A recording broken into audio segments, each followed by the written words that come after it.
Five entries cost £5 plus one standard network rate message. Go to gbnews.com/win. Entries start at £2.50. Call 0903 686 3232. Calls cost £2.50 plus your network access charge. Or post your name and number to GB16 PO Box 8690 Derby DE1 9TT. UK only. Entrance must be 18 or over. Lines close at 4 p.m. on the 31st of October. Please check the closing time if listening or watching on demand. Hi, I'm Michelle Dewberry, and my show is your opportunity to cut through all the noise and dive in headfirst to some robust debates. Ideas clash. Situation, isn't it? Because the failure is... You're deliberately avoiding my point. Nothing's held back. And if you think this is the end of it, wait for more. And we do not shy away from the difficult stuff. Sometimes I want to shake people and say, if only you understood. So join me on Jubes and Kerr weeknights at 6 p.m, only on GB News, Britain's news channel. Mornings don't have to be tiresome, especially if you have the right company. Wake up to news as it happens, opinion and debate, and of course, a little bit of entertainment too. Because when the kettle's on, we're on. That's Breakfast on GB News, a show worth waking up for.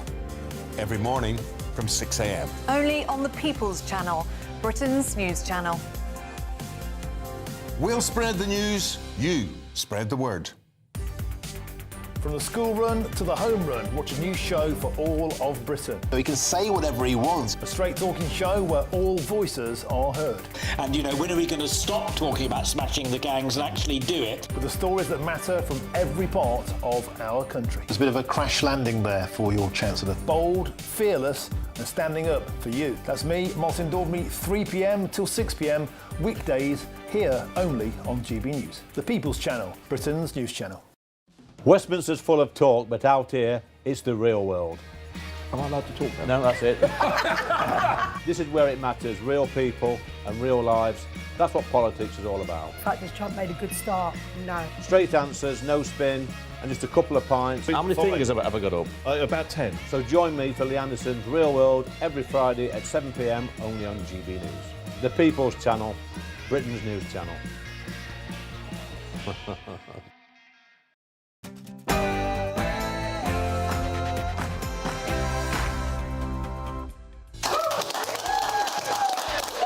Good evening. This is Free Speech Nation with me, Josh Howie. We've got a packed show for you tonight as we look at the causes of Thursday's tragic murder of Jews in Manchester. This includes a conversation with Khadija Khan and journalist David Collier, who has uncovered so many lies told about Israel and Jews in our media. Also, as we come to the end of conference season... We'll say it loud, we'll say it clear. Migrants and refugees are welcome here. Unless, of course, they happen to believe there are two biological sexes. With women's rights campaigners banned from the Green Party conference, we talked to their former deputy leader and...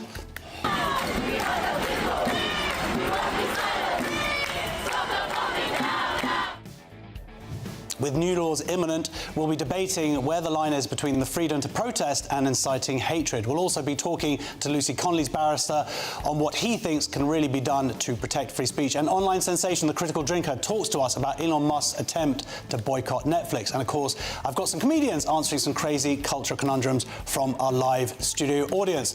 Let's get on with it.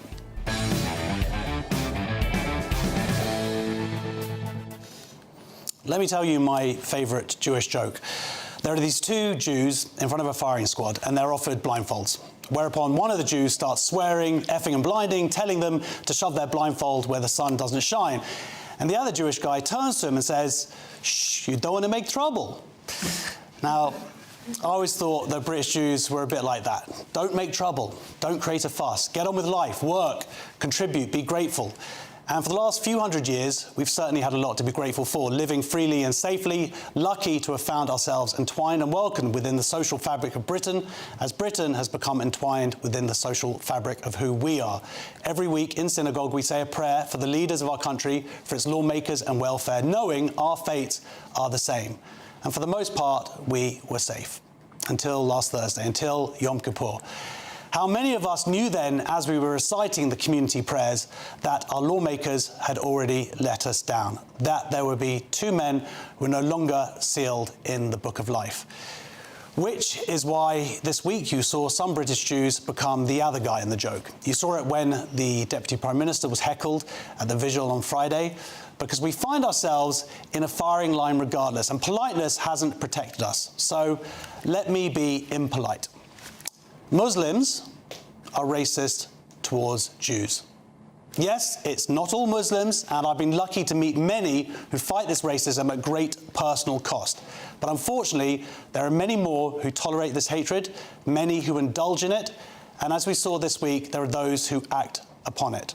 Now, you can label those people jihadists or extremists or it's radical Islam or Islamists, but let us not pretend that they are not Muslims, that they don't follow the ideology of Islam, an ideology that is just a little bit obsessed with Jews. We're mentioned over 80 times in the Quran. There's even a hadith about killing Jews and going to heaven. And surprise, surprise, this week a British Muslim man killed some British Jewish men thinking he'd go to heaven. Cue response of accusations of Islamophobia, of racism. Josh, you're actually the real racist for accusing them of being racist. Look, you don't get British Jews murdering British Muslims. You don't get British Jews trying to stab Muslims in halal supermarkets. You don't get British Jews driving a convoy of cars through Bradford shouting through loudspeakers that we're going to rape Muslim wives and daughters. At most, and I'm letting you behind the veil here into the secret Jewish world order, occasionally we'll tentatively look around the room and then lean in and whisper to one another, you know, a lot of Muslims really seem to hate Jews. The thing is, Islam has nothing at all to do with our founding mythology. Islam and Muslims are mentioned in the Torah a ground total of 0 times. Aha, I hear you cry, but what about Gaza? Well, what about Gaza? This war, not genocide, but war, that the Jewish state didn't start, that it has no choice but to fight after being invaded and its citizens raped and slaughtered and dragged away to be tortured in tunnels. What about Gaza, that Jews thousands of miles away in a different country are to be somehow held responsible for? Yes, there is obviously innocent death in Gaza, and like all innocent death, especially children, it is a tragedy. But we've had 2 years of lies. Was the BBC dealing in facts when it broadcast that 14,000 babies would die because of Israel in the following 48 hours? Did the BBC challenge that at the time? Did it ever apologise apart from a tiny correction? No. It just invited the same liar back on to say more lies unchallenged. 2 years of lies and omissions to present the world's only Jewish state as uniquely evil, to dehumanise all Jews. Did the Daily Mirror apologise for its front-page headline, "Stop starving Gaza's kids," with a photo of an emaciated child, who was later revealed instead suffered from a genetic disorder? And so the blood libel continues after millennia, no one ever asking, if there is really a genocide and a famine, well, why do they have to use fake photos and fake videos? Why has the population grown? And so the incitement spreads to the streets, where even yesterday Islamists chanted along with their far-left, useful, bigoted idiots that the murder of Jews was justified, that the murder of Jews should be globalised. This potent fusion of racist incitement meeting a racist ideology is what leads to murder. And meanwhile, the politicians and the institutions that are meant to protect us cower in fear. Many mosques and imams preached hate and called for the murder of Jews after October 7th. And with all that video evidence, how many mosques were subsequently closed, or charges brought by the police and the CPS, or even loss of charity status? None. But just as important, why did those men expressing their hate feel so emboldened and safe in those spaces to spread it? How many agreed with them? How many moderate Muslims in the room spoke out challenging that hate? Don't divide us. It doesn't work when a man tries to murder as many Jews as he can, whilst crowds on the street chant daily for more of the same. Don't make any trouble. That also doesn't work, at least for this Jew. No blindfold for me. No more being shamed into shutting up and taking it. The time for politeness and fear has passed. A free speech nation only matters if you use it. I'm joined now by investigative journalist David Collier and journalist and commentator Khadija Khan. Hello, welcome to the show, guys. Woo! That was pretty heavy. That was a heavy start to the show there. David, I am making my comments as one Jew. That's how I feel. I don't know how much of it might have resonated with you as another Jew. Almost all of it, actually. I mean, I've been dealing with the lies that the media have been telling, the stories, and this is part of it. Because whilst we do have the hate amongst these Islamists, and you're talking about the imams spreading the hate from the mosques, it's really the responsibility of the politicians and the media not to turn around and look for togetherness, but to actually confront it, to point it out, to tell the truth. Because if the media had been telling the truth over the last 2 years, it would have toned down and squashed some of the hate that we're seeing on the streets. But they're not. And I cannot stress, people that they say that the media is lying, I do think that people don't get how bad it actually is. They're lying, it's constant, this push that they are putting onto us every single day. Yeah, I mean, there are two elements I guess I talked about in the monologue, one being the media and our institutions. Khadija, did any of what I said resonate with your experiences? First of all, sincere condolences. It was heartwarming monologue, what I heard, and it touched my heart. I think we need to face the reality, face the truth, and the truth is that this person who came here as a young person in the UK, he was brainwashed religiously on British soil. That is a fact. We cannot deny the fact. And there is something wrong with us as a society because we are letting these extremists take root in our society with impunity, as you just mentioned, that there have been incidents when mosques and certain seminaries, they were propagating anti-Semitic, propaganda with impunity, and nothing was done. Nothing was done. That is the tragedy. And now you just mentioned about media. I would say there have been reports in the media, in mainstream media. There have been secular and humanist organizations who have been reporting on these incidents, but nothing was done. The concerned authorities, it was like all falling on deaf ears. That is the problem we are facing as a society. So in my opinion, that, as you said, that we need to have an honest and frank and open discussion on this issue, that yes, there are certain segments within Muslim communities which are radicalized by this ideology. And I would not say that it's only an Islamist ideology. There are certain Islamic teachings, certain Islamic readings that encourage or embolden these kind of sentiment among people. So why not discuss those things and just rebut and denounce those things publicly in an open discussion so that people don't fall for them? We have to also think about those people who are vulnerable. They are Muslim young boys and girls who are just going to these mosques, taking these lectures, taking these lessons, and they are falling for this propaganda.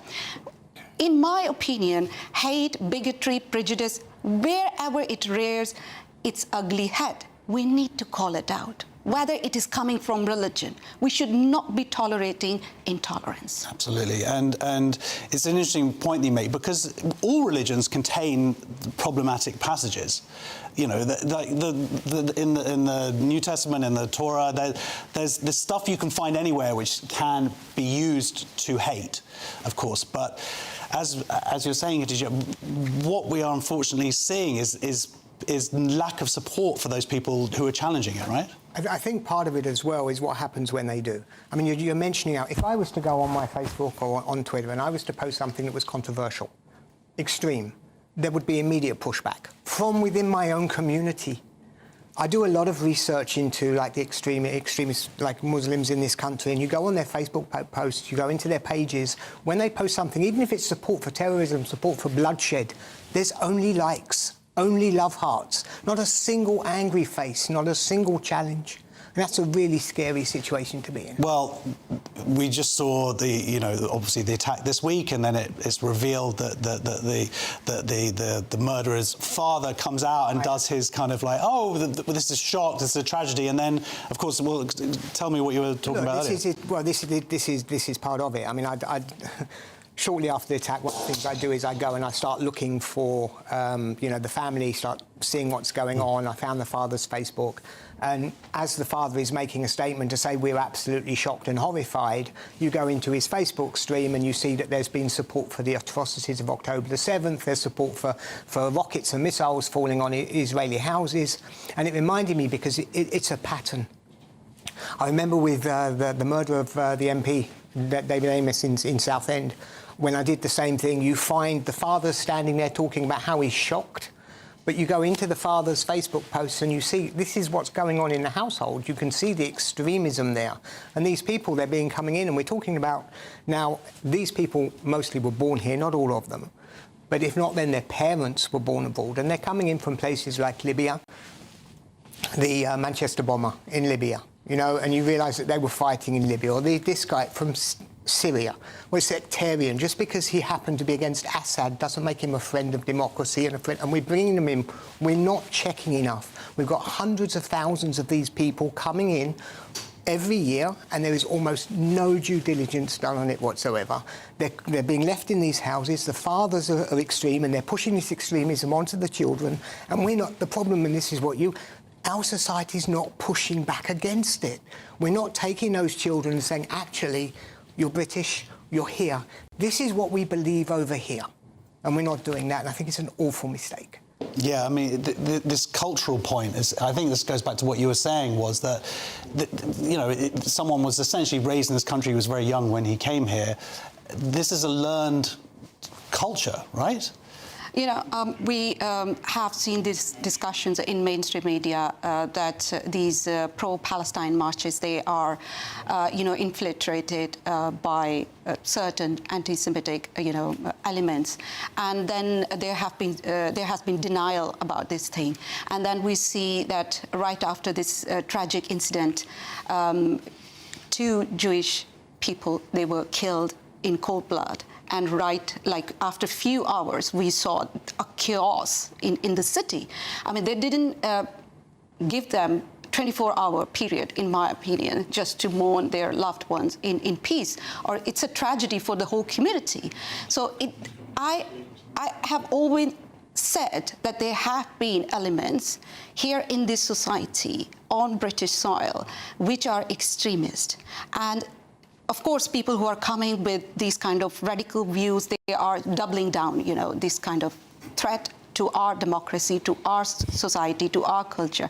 But we need to understand this thing, that there is a denial about these anti-Semitic elements in the pro-Palestine marches. We are not willing to accept that there is a problem, and we need to address that. And it's in my opinion, it's ridiculous to even suggest that we have been sleepwalking into this nightmare.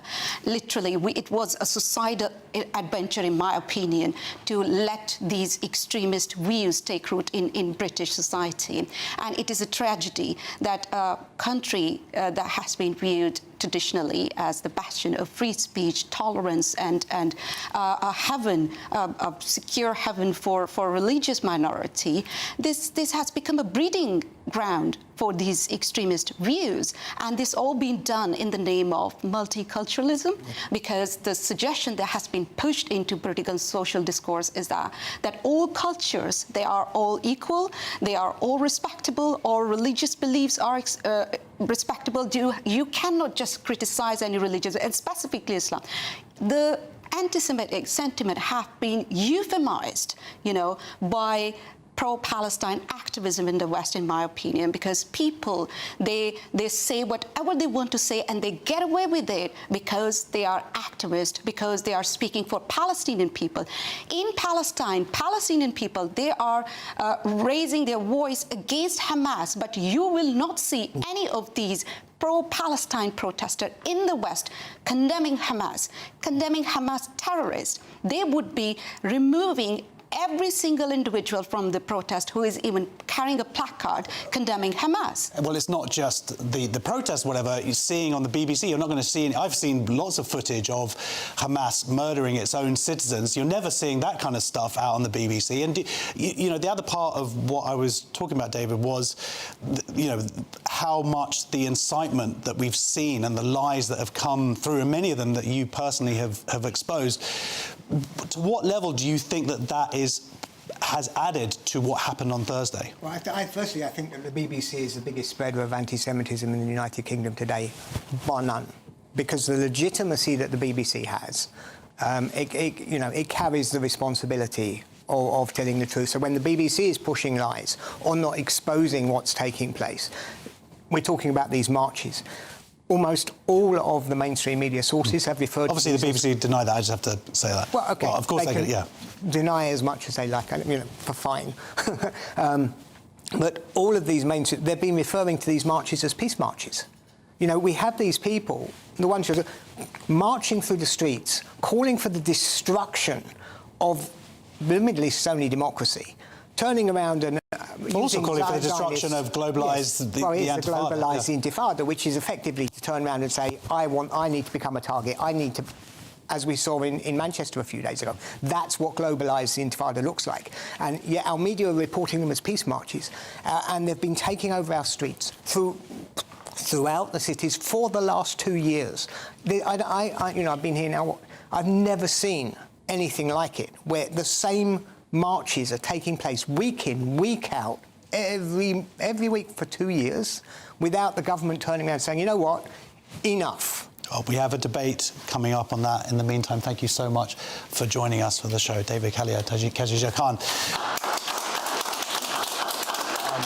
I just want to say, there's a statement from the BBC that it turns out remarks were actually based on an IPC report that warned that 14,100 severe cases of acute malnutrition were estimated between April 25 and March 26 for children aged between 6 months and 5 years. Coming up on Free Speech Nation, is Britain becoming a free speech laughingstock?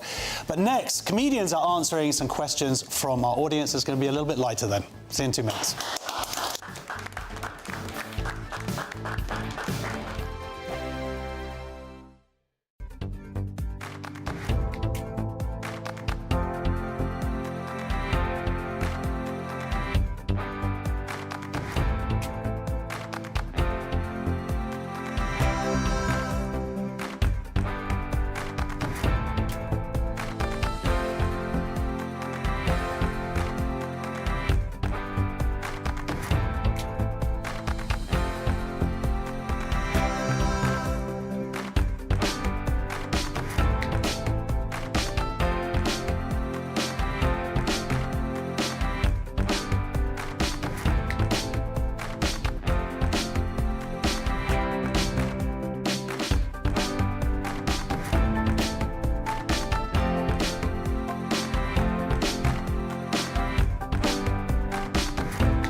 Decisions made in Washington aren't just shaping America, they're shaping Britain too. From migration to global security, from crime to health. Whatever happens in the White House today will be felt in your town or city tomorrow. That's why The Late Show is live from Washington, D.C. Cutting through the politics to show you what it all means for Britain. The Late Show live every night at midnight. Only on GB News, Britain's news channel. Britain was once the envy of the world. But look around. A nation that no longer knows what it is or where it's going. A country that's broken. How do we fix Britain? How do we bring it back? Friday night with Matt Goodwin at 8 p.m. only on GB News. At GB News, we love to hear from you, our loyal community. So drop us a line at gbnews.com/yoursay. There you can talk to each other and also to the presenters live on air. gbnews.com/yoursay, because GB News is your channel, Britain's news channel. Join me, Nana Akwir, for an informative, interactive news programme with a difference It's fun. No, he didn't say that, though. I'm so surprised. I think there's an element of truth to that. Join me from 3 p.m. every weekend, only on GB News, Britain's news channel.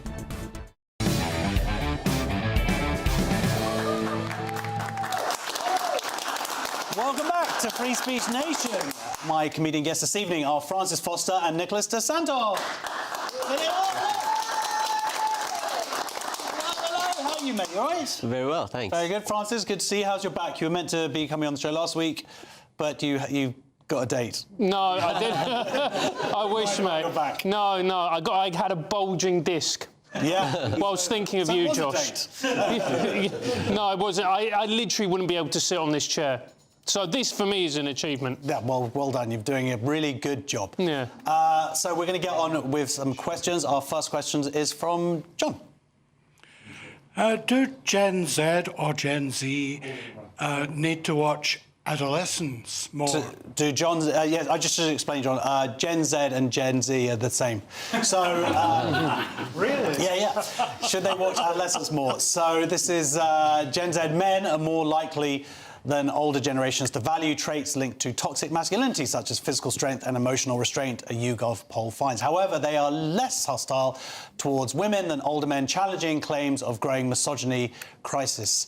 Researchers say young men's attitudes may reflect gym culture and social media trends rather than deep-rooted sexism. So I'm guessing what that means is, John, is that you're actually, sexist.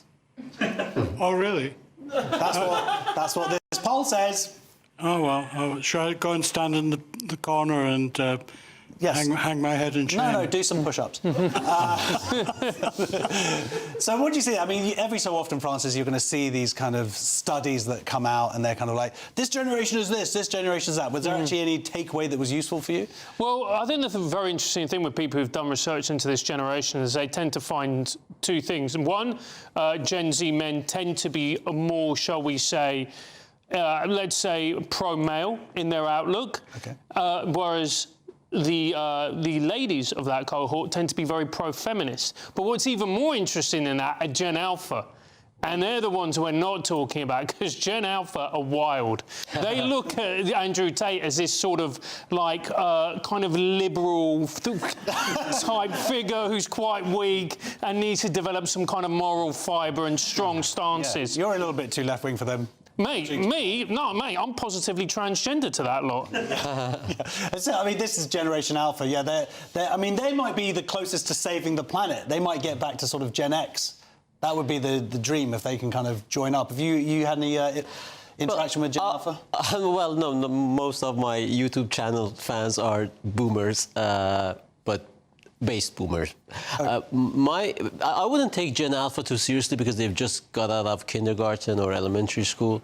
But what is interesting about the survey is the way they define either toxic masculinity or so-called problematic misogynistic views. So if Gen Z believe that men must be fit, physical strength, emotional reservedness, or competitiveness, these are all toxic masculinity traits. And on the other hand, if they dare believe that feminism has sometimes gone too far at the expense of men, this is seen as a misogynistic view.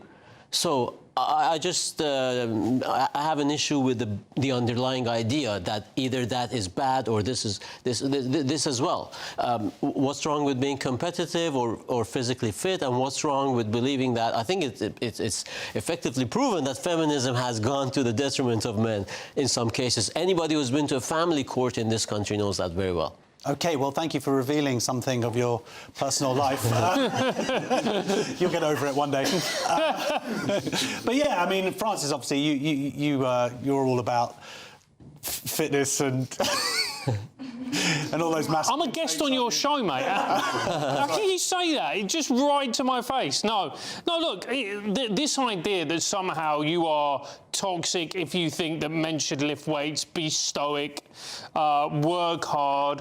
What this is more broadly is a backlash against wokeism, the hashtags like all men are trash, etc., where men quite rightly have actually said, well, we've had enough of this. We don't want to be spoken to in this manner. We don't feel that we should be looked down upon for traditional masculine traits that, until a very short time ago, were actually celebrated and seen as positive. All right, then, bit of a course correction. So our next question is from Amelia, who's a chick. So... Hi, Josh. Hey.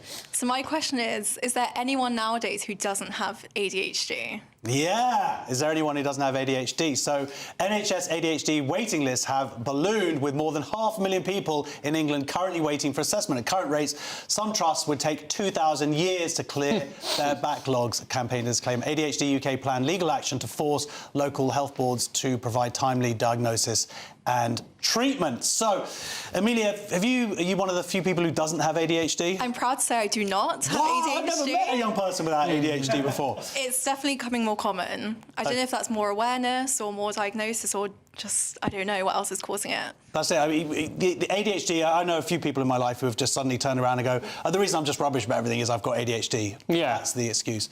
And I hope my wife isn't watching right now.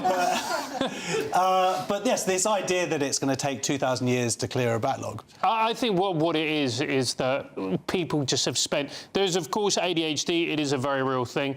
But I think during the pandemic, we just spent too much time on our own, and we went on TikTok and went, yeah, I'm a bit mental. That sounds like me.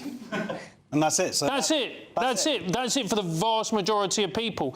It's not when people go, you know, I think I'm autistic. I'm like, no, mate, you're just quite interested in trains. So you guys had a little talk before the show. Have you had any ADHD? Do you know what ADHD is? Well, personally, I don't have any attention deficit because that YouGov poll about adolescence and toxic masculinity, that was unending. I mean, it was endless, and I went throughout the whole thing almost without a break. Welcome to autism. Okay, I might have autism, but I just don't want to belittle any mental illness because my wife has driven me crazy, but it looks like, having said that, it looks like it's sometimes kind of, again, I don't want to use the word fashionable, but people have been left on their own, especially kids, during the lockdown. It's bound to have some impact on you, especially if you live in small apartments, you don't see other kids. And then the easiest diagnosis or potential diagnosis is just to wait for a waiting list to... It's interesting, I've never seen you, because I've seen you stand up and you're not afraid to upset anybody, yet for some reason, people with ADHD, you really think they're going to go out and kill you. Because people with ADHD is the last demographic I have, it's all I got. Okay, fine, right. So our next question is from Shirley. Why are Christians angry with the world's greatest living actor? Yeah, why are Christians angry with the world's greatest living actor? This is Nicolas Cage's upcoming biblical horror film, The Carpenter's Son, depicting Jesus' childhood, has sparked outrage from Christians who call it blasphemous. The trailer shows Cage as Joseph facing supernatural forces while young Jesus experiences dark visions, prompting widespread criticism online. Does this sound like a film that you're going to go and see in the cinema? I doubt it very much. Just wait till it comes out. On Netflix, yeah. Fair enough. I mean, people are offended by this. I mean, obviously, we've had horror movies before involving Christians. We've had, like, Exorcist. Is it going too far to bring Jesus into it, do you think? No, look, this is the thing. People are getting offended who actually haven't seen the film. I think in order to have an opinion on a film, you need to watch the film. So until that happens, I don't think you can be truly offended or upset. Watch the film, then make up your own mind. OK, fair enough. Well, that sounds very mature. Mature, yes. Yeah, I agree. Are you going to see this? The film is called... Probably not because I'm not into... If I want to get horrified, I just watch a list of my direct debits. You know, why pay 12 quid without the chips or popcorn just to go and get scared? But I'm not into horror movies, but the film is called The Carpenter's Son. Do you know what a better title would have been? What? Box Office Poison. That's a tribute to Norm Macdonald. Yes. Okay? But the idea is, again, they are not even-handed. Some people said, in the article mentioned some comments, some feedback after the trailer, and somebody says, oh, boycott it, cancel it. There's no need for cancellation. It's like stand-up comedy. You can just not buy the ticket. There's no need to cancel it, you know, by putting pressure on the venue or anything like that. But what makes people rightly upset, I believe, is, again, pick and mixing with, this is the religion that, as you've frequented the comedy circuit or Hollywood, Christianity is always an easy target. And again, they've gone and turned Christianity or so Jesus into... So what you're saying is that you want to see a sequel about Mohammed's childhood. OK, good for you. So,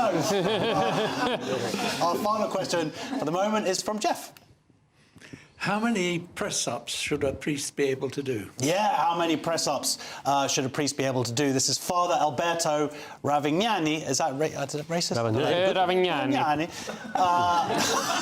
It would be funny if I get cancelled out of everything I've done. Like, Ravignani! It does sound like a pasta sauce, doesn't it? Yes, it's very easy. He's an Italian priest. He's known as a priest in the gym, and he's been told by church superiors to stop posting workout videos and promoting supplements online. The 32-year-old from Milan says he uses social media to engage young people and revive interest in the Catholic Church. Well, look, that sounds fair enough. You're going to follow this guy on X? No, but I think he wants just to increase his count. Yeah. Oh God, what's the name of the following? Yeah. Following, yeah. And get people maybe back into church. OnlyFans. Yeah, that's what he's after. I see. Okay, yeah, and then you'd follow him. Yeah, fair enough. I mean, look, you've got a lot of priests now who are using social media, and some very successfully because there is kind of a movement of younger people returning to Christianity. What's wrong with also getting fit? This ties into what we were talking about. Look, I'm going to sound racist here, but this is an Italian man who's working out, who's trying to grow his following. Look, he's got an eye on the ladies. Or maybe the men. There is something going on here. He's not doing this for purely altruistic reasons. Mark my words. OK, I don't think you know how priesthood is meant to be. Let's see him? Well, look, I'd do him. So, look at him. There is no way. Let's look at him again. Let's look at him. Let's see him again. Go on. What, see how attractive he is? Yeah. So come on. Wow. Come on, it's a thirst trap. Now, he makes me believe in God. Yeah. So... OK, I want to dissociate myself from Francis, although I respect him. He was my first comedy coach, to be honest. But I take no responsibility. In Italian, we say even the eye wants its share, right? So people need to be spiritual. The inside beauty is important, but also the looks. And we know both Church of England and the Catholic Church have a crisis in terms of recruiting priests. Now, Church of England has gone for lesbian women. And the Catholic Church didn't have that option. She's a lesbian. Pardon? I don't think... No, in general. Have you seen... Oh, just all... Yeah, I mean, most of the pictures coming from Church of England... well, because they've got short hair. And if you don't... Yeah, you can't say that, Nicholas. They just got short hair. Look at how attentive you were about people with ADHD. Yeah, because... Now you're just like, oh yeah, they're all just a bunch of lesbians over there. Yeah, because I was getting ready for this. I was getting ready for this. Listen, women who are short hair and angry aren't all lesbians. I don't have any demographic loss in that territory. So my point is, he looks good. He gets men into getting fit, and he also tries to expand the number of the congregation. So what's wrong with that? OK, that is fine, but we're still going to get a lot of letters. Next on Free Speech Nation, Britain's free speech is under fire, with some calling Starmer's government a laughingstock. Hundreds of arrests for online posts highlight a growing chilling effect on debate, and we are going to discuss how to end it. See you in 2 minutes.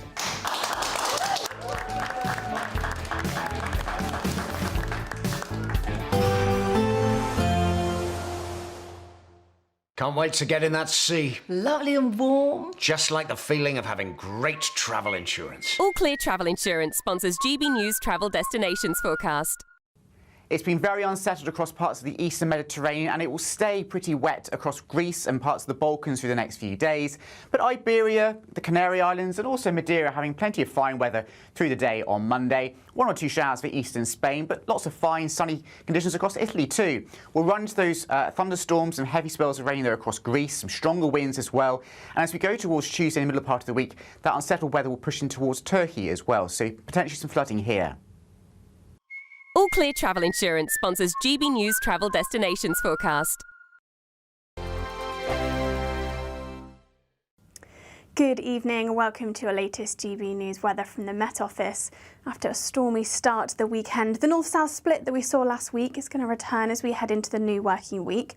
It's all thanks to high pressure building down to the south of the UK. We'll continue to see some weather fronts just skirting across the very far north, bringing some further cloud and outbreaks of rain, particularly across western parts of Scotland as we head through the end of Sunday. This perhaps turning heavy at times in places, but mostly light, persistent rain and drizzle across western hills. Across much of England and Wales, though, generally a drier night to come, plenty of clear spells on offer and perhaps turning a little chilly in some rural spots in the very far south. Temperatures could be dropping down into the low single figures. A milder start then, though, across the very far north, particularly if you're stuck underneath that cloud and rain, and quite a damp start to the new working week across western parts of Scotland. We'll continue to see those outbreaks of rain persisting through much of the day. It'll perhaps be a little bit drier across eastern parts of Scotland, though still rather cloudy, and a cloudy start to the day across much of Northern Ireland and Northern England too.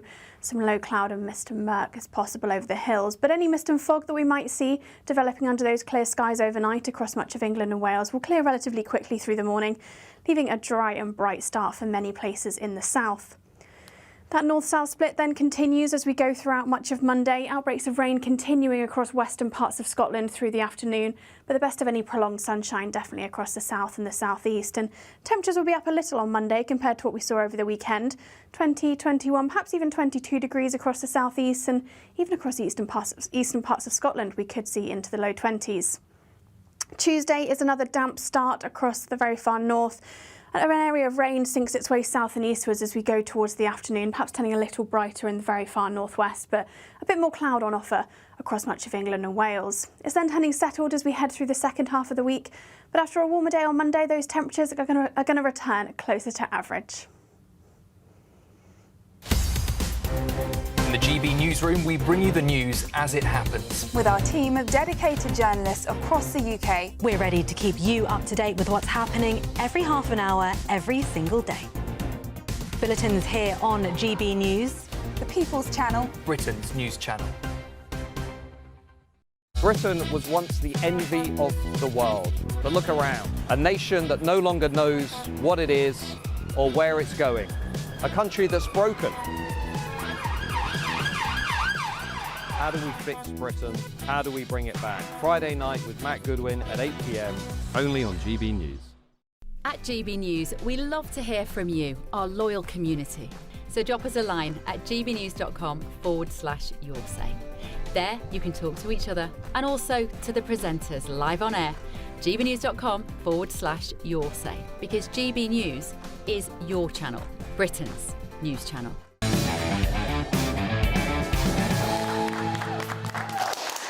Welcome back to Free Speech Nation. Now, Britain's reputation for free speech is under fire tonight with growing concern that government laws are criminalising ordinary expression. Writing an unheard, a former barrister accuses Prime Minister Keir Starmer's administration of hypocrisy, calling the UK a global free speech laughingstock. The article points to hundreds of arrests for online comments and cases like Lucy Connolly's jailed over a deleted tweet as proof of a chilling effect on open debate. I am joined now by criminal barrister Adam King. Welcome to the show. Thanks very much indeed. May I just correct? I think you might have described me as a former barrister. Oh, no, just in case any solicitors are watching, I am still practising. Still practising, yes. Yeah. And I believe you represented Lucy Connolly. I did indeed. And that's part of it. So I read your article this week. It's excellent in Unheard and very much in depth. And the reason I asked you on today was because I wanted to kind of get down into the nitty-gritty of what we can actually do to improve the situation that we find ourselves in. Yeah. OK, well, I think the first thing is to follow what Sir Mark Rowley suggested, which is to change the College of Policing guidance about hate crimes. Some people say just scrap the College of Policing. One could, I think, usefully sort of restaff it, certainly. A root and branch redo might be in order, but I think we need to act quite fast on free speech. Things are really out of control, and it's damaging the reputation of the police force and indeed the whole country in a way that is doing none of its citizens any favours. So I think a first step is to change the hate crime operational guidance in perhaps just some fairly minor ways, at least at first. They currently say over and over again that hate crimes must be treated as a priority. And as opposed to take their place in the queue with all the other things that the police need to do. So when the police get a report of a nasty tweet, very often, of course, from someone who's got political motivations. If they want to save their own skin, or at least not get into trouble, and getting into trouble in the police force is no fun whatsoever, they feel obliged to act on it as a matter of priority. So you don't think it's ideologically driven? Some people would say that it's an easy arrest if you just go around to the person's house. You think it's actually police officers who are basically trying to save their jobs? Yes, I think there's a lot of that. I do think it's ideologically driven, ultimately. The ideology behind this stuff has been building and building for many, many years. But not necessarily on the front line? I think it's probably a mixture. I mean, when you see these videos of 4 or 5 cops, you know, threatening to bash someone's door down and all the rest of it, I find myself wondering, you know, which of these men and women are really into this, and which of them wish they were somewhere else. And I think it's probably a mixture. I mean, I think the ideology, the extreme ideology that lies behind a lot of this stuff has been in play in the police force for long enough that there are definitely a good number of true believers, as it were, in the junior ranks who absolutely love it. But I know from my own experience dealing with police officers, prosecuting and indeed defending them in the police disciplinary tribunals when they make their own mistakes, that an awful lot of police officers, perhaps the overwhelming majority, are just completely decent people who want to make sure people follow the law, but they are living working in a climate of fear which prevents them from making sensible decisions. And if they look at the hate crime operational guidance, for instance, they will see that saying, this is a bit of a borderline case, or indeed, it's a load of nonsense and I'm going to do precisely nothing about this, is not going to help them career-wise. Yeah, so common sense would seem to be a solution, but without that, they need to actually get into the nitty-gritty of it. I mean, you had Suella Braverman calling out the College of Policing and calling out some of the stuff years ago now, and saying, look, stop it, and they didn't. Yeah. So what is going to make them stop it, then? Yeah, good question. I mean, they're under the purview of the Home Office, so I mean, it can be done. Yeah, but right? it didn't seem to happen a couple of years ago. Is the problem? Is it going to have to be I can't even say the word legislative? Well, it needn't be, but practically speaking, perhaps that's what's required. I mean, I can't see this Labour government pulling the plug on this stuff, right? Maybe they will. I mean, you talked also in your article, and you used the example that Keir Starmer constantly being asked about free speech, and how he just trots out the same line over and over again, and it just increasingly looks more comical. Yes, it's completely embarrassing. He says the very same phrase over and over. We've had free speech in this country for a very, very long time. We're very, very proud of that. We will protect it forever. And the words come out the same over and over again over a 9-month period. And he said something similar very briefly in his terrible conference speech. It's quite clear he finds the whole subject excruciating. He doesn't want to talk about it because he doesn't really believe in it. He doesn't want trouble. And that, well, unfortunately, the trouble seems to be there. People are massively waking up, certainly across the Atlantic. Yeah. But also here, we're seeing it now. We're seeing those arrests, the 30 arrests a day on this stuff. Apart from the College of Policing, is there anything else? Do you think I mean, is there going to be this impetus to actually take action at all? Or you think really we're doomed until another government comes in? Well, that's, I suppose, a matter for this government, and whether he thinks, you know, whether Starmer thinks it's in his interest to win some of the right over. I mean, he is dancing to the right tune on just about everything else, because you can see which way the wind's blowing. But how sad is it that free speech has become a seemingly, or perceived to be, a right-wing issue? Yeah, it's tragic. I mean, it wasn't that many years ago that it was mainly a left-wing thing, right? And, of course, now the left are feeling it. We're seeing that, obviously, more in America, but it's happening here, too. You know, Ricky Jones, that prosecution for saying, let's get out there and slit their throats. Now, you can call that, I would call that, irresponsible, inflammatory, or, you know, all the rest of it, and he can rightly be criticised for that. But it seems to me the idea that he was intending, or that in any meaningful criminal way it was likely to cause anyone to get a razor blade out and cut someone's throat is silly. And you know, he fought the case and was, in my view, rightly acquitted. He would not have been prosecuted 10 years ago. I think they have to do that. They feel, well, we've got to be even-handed about this, so we're going to go on that side as well. Except you see him getting off, rightly so. Yeah. And yet other people, Lucy Connolly, who you represented, going to jail. Yeah, absolutely. And that's where I think people, the frustration and the anger is there, because it seems so obviously this constant accusation of two-tierness. Yeah, absolutely. I mean, Lucy Connolly's case, I know it's much more complicated. It is very complicated, and I don't want to get into the weeds of it, not least because, you know, Lucy is out of prison now and able to speak for herself, and indeed has spoken for herself, I think, on this channel and elsewhere very eloquently. But, yeah, there are differences between those two cases, of course, not least that Lucy Connolly pleaded guilty and Ricky Jones didn't. I mean, the main argument about Lucy Connolly is about the length of her sentence rather than necessarily the fact of the conviction.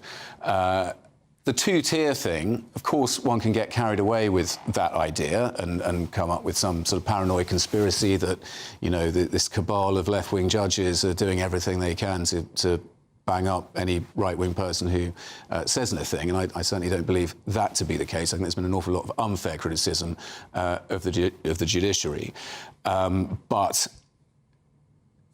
there does seem to be a disparity overall in the way that the left and the right are being treated in recent years. I see. Well, we literally could talk about this all night. Fortunately, we have a TV show, so we could talk about it again. In the meantime, thank you so much. Criminal barrister, presently active, Adam King. Next on Free Speech Nation, the Imperial War Museum is closing its Lord Ashcroft Gallery of Victoria and George Cross heroes. Some say it's being replaced by LGBTQ+ exhibits. We're going to talk about that in 2 minutes. See you then.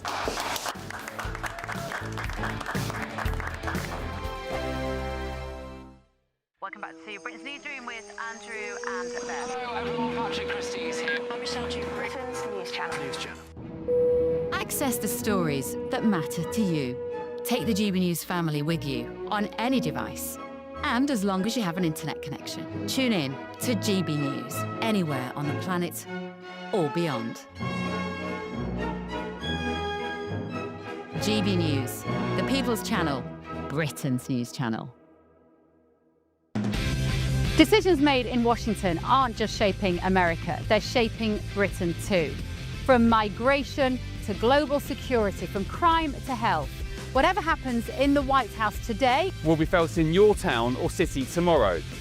That's why The Late Show is live from Washington, D.C. Cutting through the politics to show you what it all means for Britain. The Late Show live every night at midnight. Only on GB News, Britain's news channel. Mornings don't have to be tiresome, especially if you have the right company.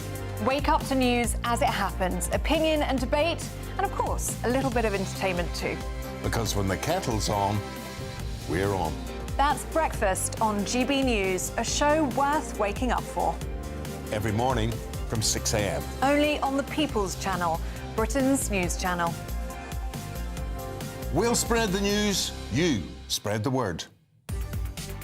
From the school run to the home run, watch a new show for all of Britain. He can say whatever he wants. A straight talking show where all voices are heard.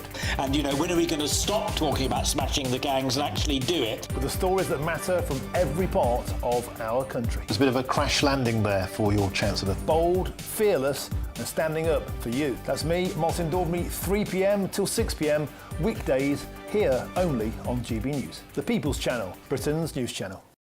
Westminster's full of talk, but out here, it's the real world. Am I allowed to talk now? No, that's it. This is where it matters, real people and real lives. That's what politics is all about. The fact that Trump made a good start, no. Straight answers, no spin, and just a couple of pints. How many fingers have I got up? About 10. So join me for Lee Anderson's Real World every Friday at 7 p.m, only on GB News. The People's Channel, Britain's news channel. You want to know what's really going on in the corridors of power? Labour don't know what to do with you half the time, and that makes you quite lethal in the chamber. Get behind the headlines with Chopper's Political Podcast. Join me, Christopher Hope, as I sit down with the great and the good of British politics. We'll see where this ruling takes us. These are the stories shaping our nation. Chopper's Political Podcast, available now on all platforms. Listen in and stay ahead.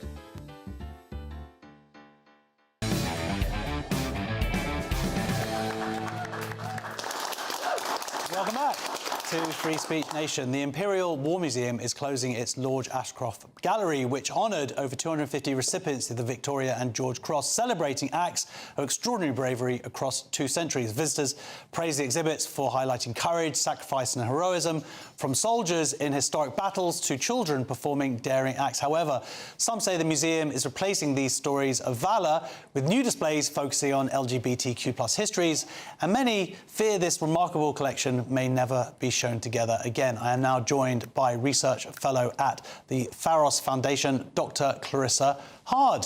Hello. Hello, Dr. Hard. So, have you seen this exhibit? Yes, actually, a few times. It's one of my favourite haunts, and it's such a shame that it shut this Tuesday, removed from public view, unfortunately. Do you know, has any official reason been given why? Yeah, so the Imperial War Museum released a statement saying that it wanted to clear the gallery to make space for less well-represented conflicts and also conflicts within living memory. This didn't quite make sense to me because the gallery is not time-specific. It spans up to the present day. I think the most recent medal was in 2014. So there are plenty of recent conflicts represented there, from the Falklands, the Iraq and Afghanistan wars, for example. As for making space for LGBTQ, I believe that exhibition is happening elsewhere in the museum. However, as we've seen across the museum sector, there are plenty of pushes to diversify. And what does it mean to have less well-represented conflict?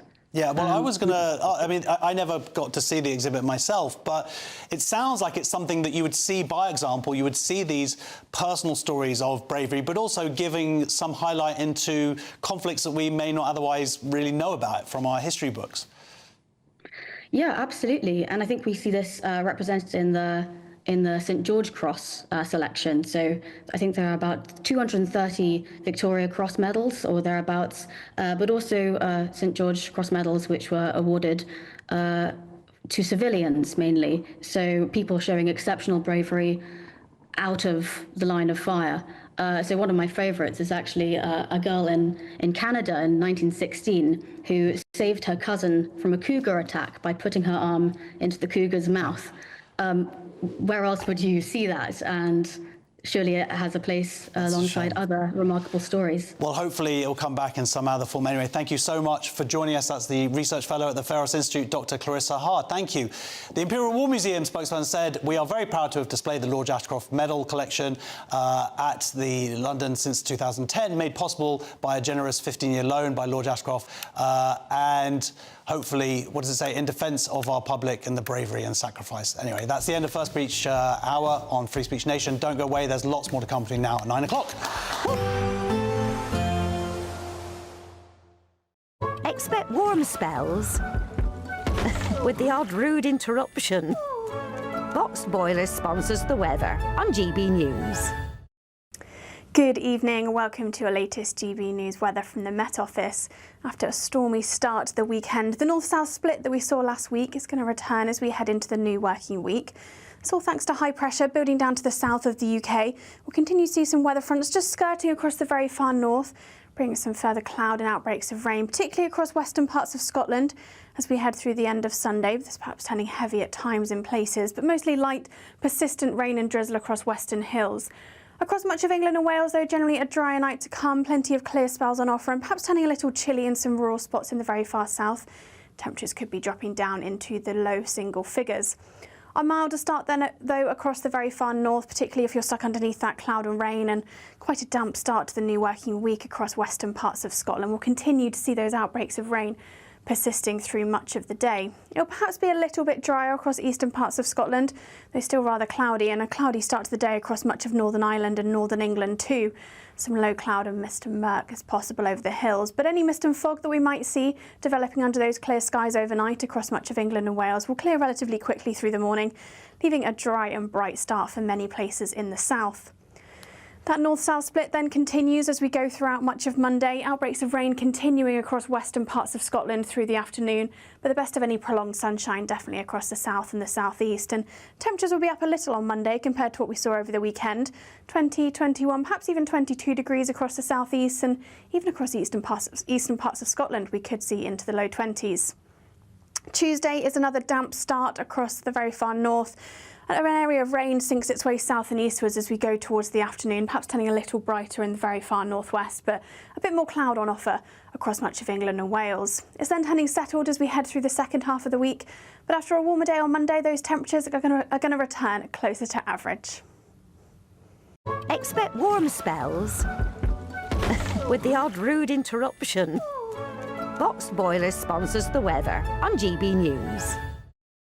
This is your chance to win a motorhome and cash in our biggest giveaway to date. Courtesy of Marquis Leisure, you could be the proud owner of this 2025 Benamar Primero. It comfortably accommodates 4 people and can be driven on your standard driving licence. Plus, you'll also bank an incredible £30,000 in tax-free cash to spend on anything you like. Make sure you don't miss out. For another chance to win, text WIN to 63225. One entry costs £2.50 plus one standard network rate message, or text BONUS to 63225. 5 entries cost £5 plus one standard network rate message. Go to gbnews.com/win. Entries start at £2.50. Call 0903 686 3232. Calls cost £2.50 plus your network access charge. Or post your name and number to GB16 PO Box 8690 Derby DE1 9TT. UK only. Entrance must be 18 or over. Lines close at 4 p.m. on the 31st of October. Please check the closing time if listening or watching on demand. Good luck.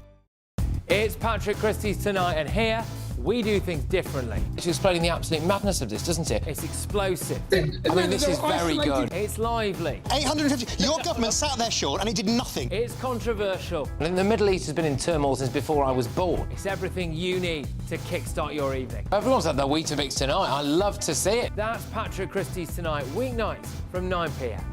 Only on GB News, the People's Channel, Britain's news channel.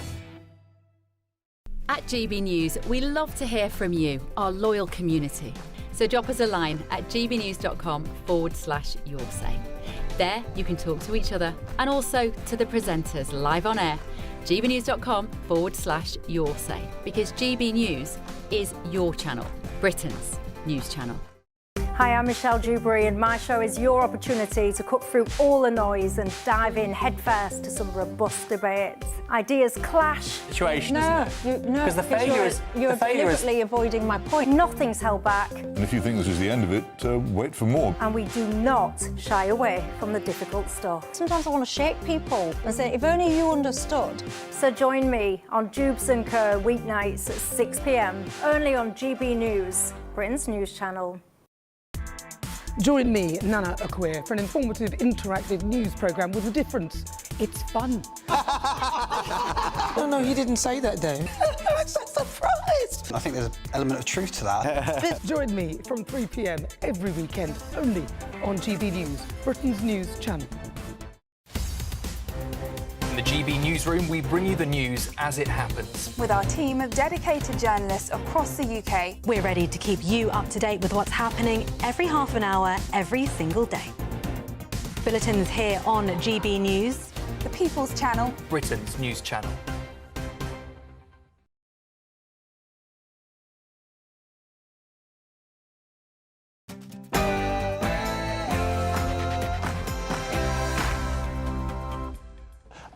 Plenty more still to come on Free Speech Nation this week, including...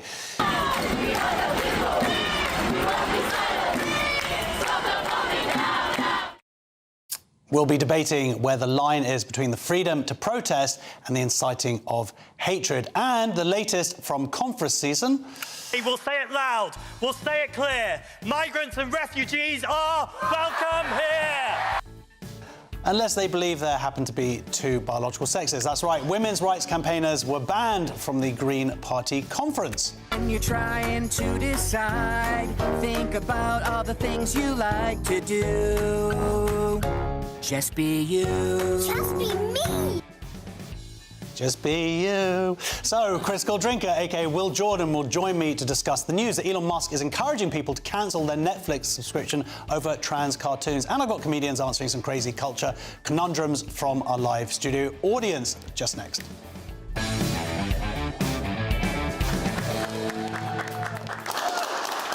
So, police are set to receive new powers to restrict repeated pro-Palestine protests after Saturday's demonstration in Trafalgar Square, which saw nearly 500 arrests. Home Secretary Shabir Mahmood says large repeated protests can leave communities feeling unsafe, and tougher rules will allow police to limit locations, numbers and times for demonstration. The changes follow last week's Manchester synagogue terror attack, with ministers considering giving authorities even greater powers to ban protests outright when public safety is at risk. I am now joined by the founder of Our Fight, Mark Burbett, and barrister and writer Stephen Barrett, as we ask where the line is between protecting the right to protest and the incitement of hatred. Thank you very much for joining us.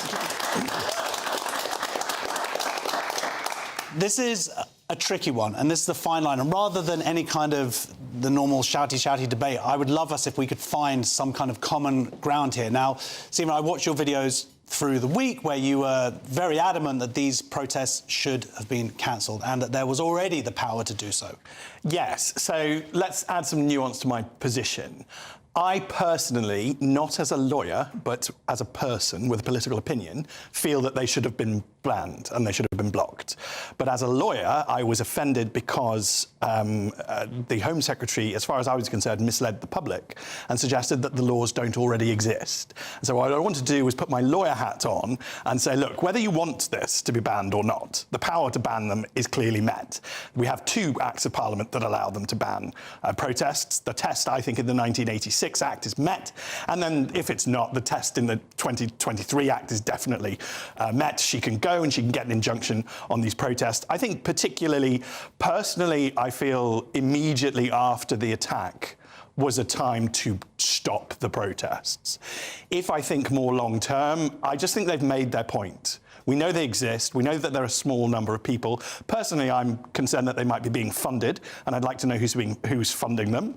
And I'd also like to consider the cost of policing and whether or not we could recharge that to anybody who might be funding this. You know, let's think outside the box, nation. Let's not... I believe it's about 56 million or something was the hurdle. It's a huge amount of money to do this. And the police themselves did that performative weakness thing I don't tend to let them get away with, of saying, oh, well, if we have to police this protest, we can't look after Jews, which, again, I just felt was an evil and awful thing to say. If necessary, we have an armed forces in this country, and if necessary, we should protect people who are at risk. So I didn't really like the police doing that, but in the germ of that idea, there is a truth, which is policing resources are limited. And we have had endless protests since the atrocity on the 7th of October. Nobody new is going to be convinced by these people. These people have their ideas, which frankly I consider to be cultish, and they are entitled to their opinions, but they are not entitled to keep bringing London to a standstill, and not entitled to traumatise Jews, particularly after yet another terror attack on them. Well, Mark, what do you think? Are they entitled? Because it feels like there's two different questions here. One is this the possible implementation of new laws and whether they are necessary and whether it's really about just using existing laws well. And also there's about the... and you've been there almost, you know, every few days as a counter-protester to... and I've been there standing alongside you. What I would argue is incitement. So let's start with the first one. What do you think about these new laws? Well, in your opening remarks, you said that it was about the recurring pro-Palestinian demonstrations, but of course it's not. It's about any recurring activity. It's about increasing the powers of the Public Order Act, Section 12 and Section 14. In fact, they're trying to talk about aligning Section 12 and 14. So, as for people who don't know, Section 14 applies to a static protest. the police are allowed to say, OK, you can protest, but you must stay here, you must limit the numbers or whatever. Section 12 applies to a march, and they are able to stop marches, but they're not able to stop static protests. So what they've done now is what they're trying to do is align the two, and they're basically saying we're going to give the police more powers to stop the static protests, right, to bring it into line. Now, I'm completely against this. And I think that anybody who is concerned about freedom of speech, we know, or the fact that you described it as for the pro-Palestinian marches, it's clearly not the case. What's happening is this creeping, well, not even creeping, I don't know why I'm saying creeping, because it's just a sledgehammer all the time, restricting the rights of everybody to protest, the rights of everybody to be on the street, no matter what the issue. Now, we have to kind of rewind a little bit here, because we're now talking about the right to protest around a Palestine Action activity.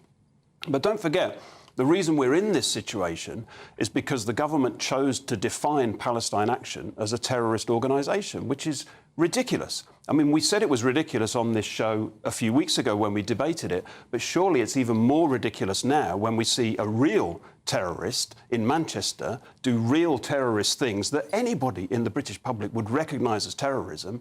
And here we are debating whether Palestine Action should be subject to Section 14 and extended powers. Well, I mean, as you say, that we did have that debate, and part of that debate was we did see Palestine Action committing violence, and there was information that supposedly the public doesn't know about. But supposedly. But this is the free speech question, isn't it? So we're saying that the government have the right to limit people's freedoms on the basis of things that are not even released to the public. And the fact that and what I'm getting at as well is that we discussed in your previous show, we discussed the fact that the government is unable to keep us safe. And I think we've seen that in spades. You know, we've seen an illustration of that. We said at the time that they have not banned the IRGC. Now they're recognising a state of Palestine, which is run by terrorists. So we've got a government that is doing everything it can to recognise terrorism and reward terrorism. And yet we're now debating whether it should have more power to restrict our freedoms on the basis of some grannies who are sitting in Trafalgar Square and they're calling them terrorists. I mean, this is an incompetent government with no direction and no clear strategy to keep us safe from terror. Yeah, I mean, does Mark persuade you that there is a real threat here, that it's not just, you know, today it might be the pro-Palestinian marches, but tomorrow, of course, it could be any other cause? Yeah, so I mean, I think I'm persuaded on the idea of no more new laws because they're not behaving well with the ones that already exist. And they could be implementing the ones that we already have. They already could be. One of the points I like to make in particular is that they allow people to attack and criticise Israel, but Section 17 of the Public Order Act says that if you attack people on the basis of their nationality, then that is racism. So how did they pulled this switcheroo where they say we're not criticising Jews, we're just criticising Israel. It's like, well, that's also racist. And why was that tolerated? Some of the expressions of that go way beyond criticism. Now, criticise Israel all you want, but this, of course, what we've seen over the last 2 years is, I would argue, moves into outright incitement and hate. Yes, when people call for the abolition of the state of Israel, what else is that? I mean, as a Britishman, I reserve my right to criticise a Frenchman or a French government as much as possible, but I don't call for the abolition of France. You know, this is when it goes too far. And that's a line that isn't being... for you to call for the abolition of France. Well, what we've got is a set of laws already that aren't being implemented, and that's what's led to two-tier. And if we're going to get back to one-tier justice or proper justice, I suggest that we slim down law. So I'm not in favour of increasing laws. I agree that if the new laws are much more likely to be targeted at the pink ladies, who, by the way, one of our councils are already declaring a motion claiming them to be far right, which is just ridiculous. But I think it will be targeted against the wrong type of people. Ultimately, it's time for our nation to wake up and say, we've got a real problem here. People are clearly hating Jews in our community and are willing to commit terrorist atrocities against us. We have this idea that our laws will keep us safe. I'm not terribly convinced that laws alone do keep us safe. I think the idea that laws will magically protect you has largely infantilized the people, and I think we need to go back from the idea that laws will protect you. I find it, frankly, ridiculous that a Home Secretary who had the power to block all these marches, whether he wanted to or not, she had all the power, goes to the people and says, oh, I need more powers. Like, no, you don't. That's not honest. And we need to identify these problems. We need politicians who are honest. We need rules which are clear, and we all need to feel like empowered grown-ups in our society, because if necessary, you know, we will protect our British Jews. That is what we will do. And they've been warring on this idea of self-help, a war on the idea of self-defence.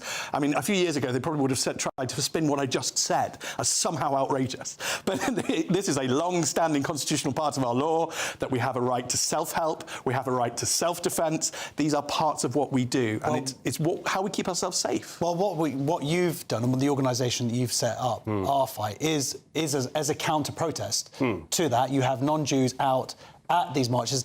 Let's just talk about the laws that we presently have. To your mind, have you seen the police using those laws correctly?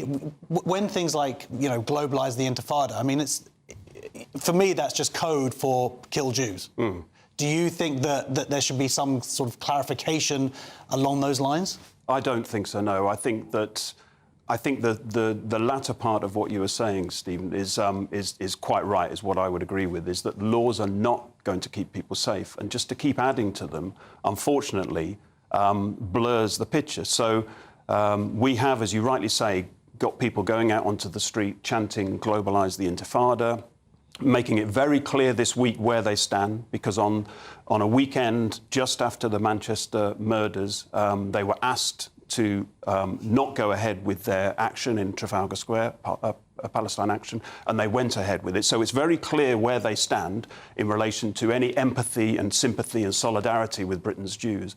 But I think we need to see that.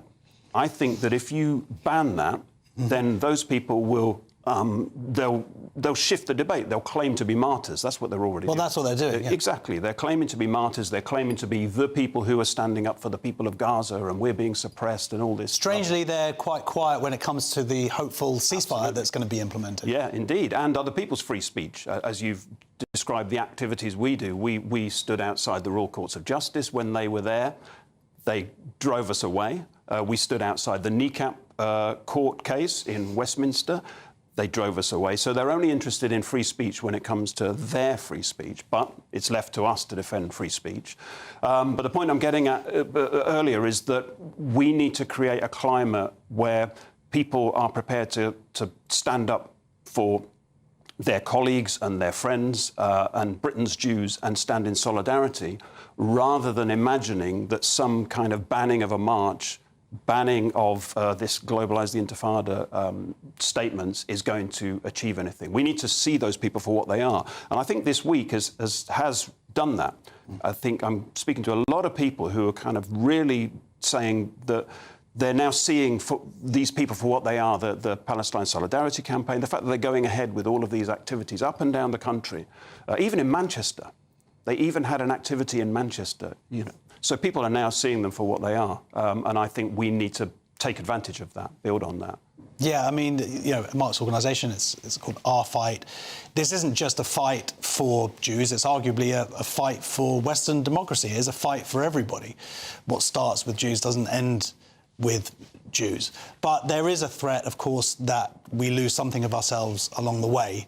And the debate that goes on is, to what level is that? Is it worth it or not? And how do we get through this time? Did you see some of the marches? Yesterday, I believe they were shouting things like, resistance is justified. Now, resistance, again, this is just very obvious coded words of what is... If they're classifying the murder of 2 Jews in Manchester as resistance, they saying that the rape and murder of 1,200 Jews in Israel is justified. So I guess it becomes a point where the police are actually going to step in and do something here or not. Is it illegal to say something like that? Is there a need to classify exactly what these particular phrases, globalise the Intifada, what it actually means? I think what you're living through and what non-lawyers are witnessing is the collapse of law and the collapse of the illusion that laws will protect you. My working class granny was the bedrock of everything I think our great nation stands for. She wouldn't have needed to know what the 1986 Public Order Act says. She would have instantly known that this was morally wrong. She's not Jewish, she didn't need to be told it, she just knew it. And I think we need to get back to the idea that our morality will protect us more than our laws. And we need to go back to the idea of a communal morality where we do all stand together and say, hang on a second, this is absolutely outrageous. We can see what they're doing. whether they can fool the legal system is not the test. If they can't fool us because we've got common sense, then that's better. And by the way, when I say fool the legal system, I don't mean to criticise it. The legal system can very easily become a tyrant if you let it. So it should be foolable. You know, it should be that there's ways around, and it is constrained by process, but we are not necessarily constrained by protest because we've got common sense. And I think this idea of getting rid of common sense, pushing away morality, saying that we almost got it completely topsy-turvy, to the point where people would ask me, before saying whether something was morally right or morally wrong, they'd ask me whether it was illegal. And if I said it was illegal, they'd say, oh, it's morally wrong. And then if I said it wasn't illegal, they go, oh, well, then it must be morally right, even though it's obviously not. So I just think we need morality back, and I think that's how we will protect ourselves and keep ourselves safe. I personally absolutely agree with everything you're saying, and part of that sense of Britishness and that fairness and that morality is standing up. You know, yes, let them march and say these words, but it's British people needing to actually be there. You've been there, your allies have been there. Before we leave, before we go to break, I just want to quickly say that you have an event on October 7th, which is the 2-year anniversary of the event in Israel. If you wouldn't mind just telling us about that, and hopefully we can have more allies there. Sure. So our campaign was set up in the shadow of October the 7th. We were obviously shocked by the events, but we were even more shocked by the lack of solidarity and lack of empathy in Britain, particularly from the government, as we've seen over the last couple of years. And we're very concerned that October the 7th is sort of becoming less relevant and people don't know the stories and don't know what happened. So we have an event in central London, in Westminster, on Tuesday evening. There'll be an exhibition, some displays. Alison Pearson will be speaking. Emily Schrader will be speaking. Relatives of people who were involved in October the 7th or affected will also be speaking. And if you go to our website, ourfight.uk, you'll be able to find all the details. Cool. Well, I'm going to be there and I'm going to have a pint. So, anyway, that was the founder of Our Fight, Mark Burbeck, and barrister and writer Stephen Barrett. Thank you very much for joining us. Thank you. Next on Free Speech Nation, it is time for our audience questions with our comedians. See you in 2 minutes.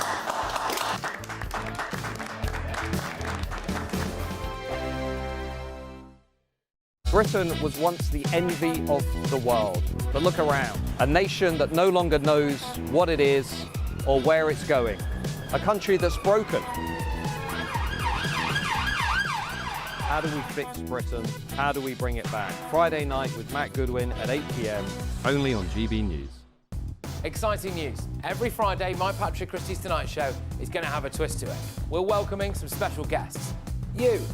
That's right, on Fridays I'm going to be doing my show in front of a live studio audience because this show is about you and what you have to say. It's going to be the same big debates, same big topics, same big opinions, but every Friday night at 9 p.m. you are invited to come on down to Patrick Christie's Tonight to be a part of the action. Only on GB News, the People's Channel, Britain's news channel. At GB News, we love to hear from you, our loyal community. So drop us a line at gbnews.com/yoursay.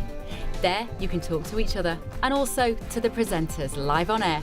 gbnews.com/yoursay, because GB News is your channel, Britain's news channel.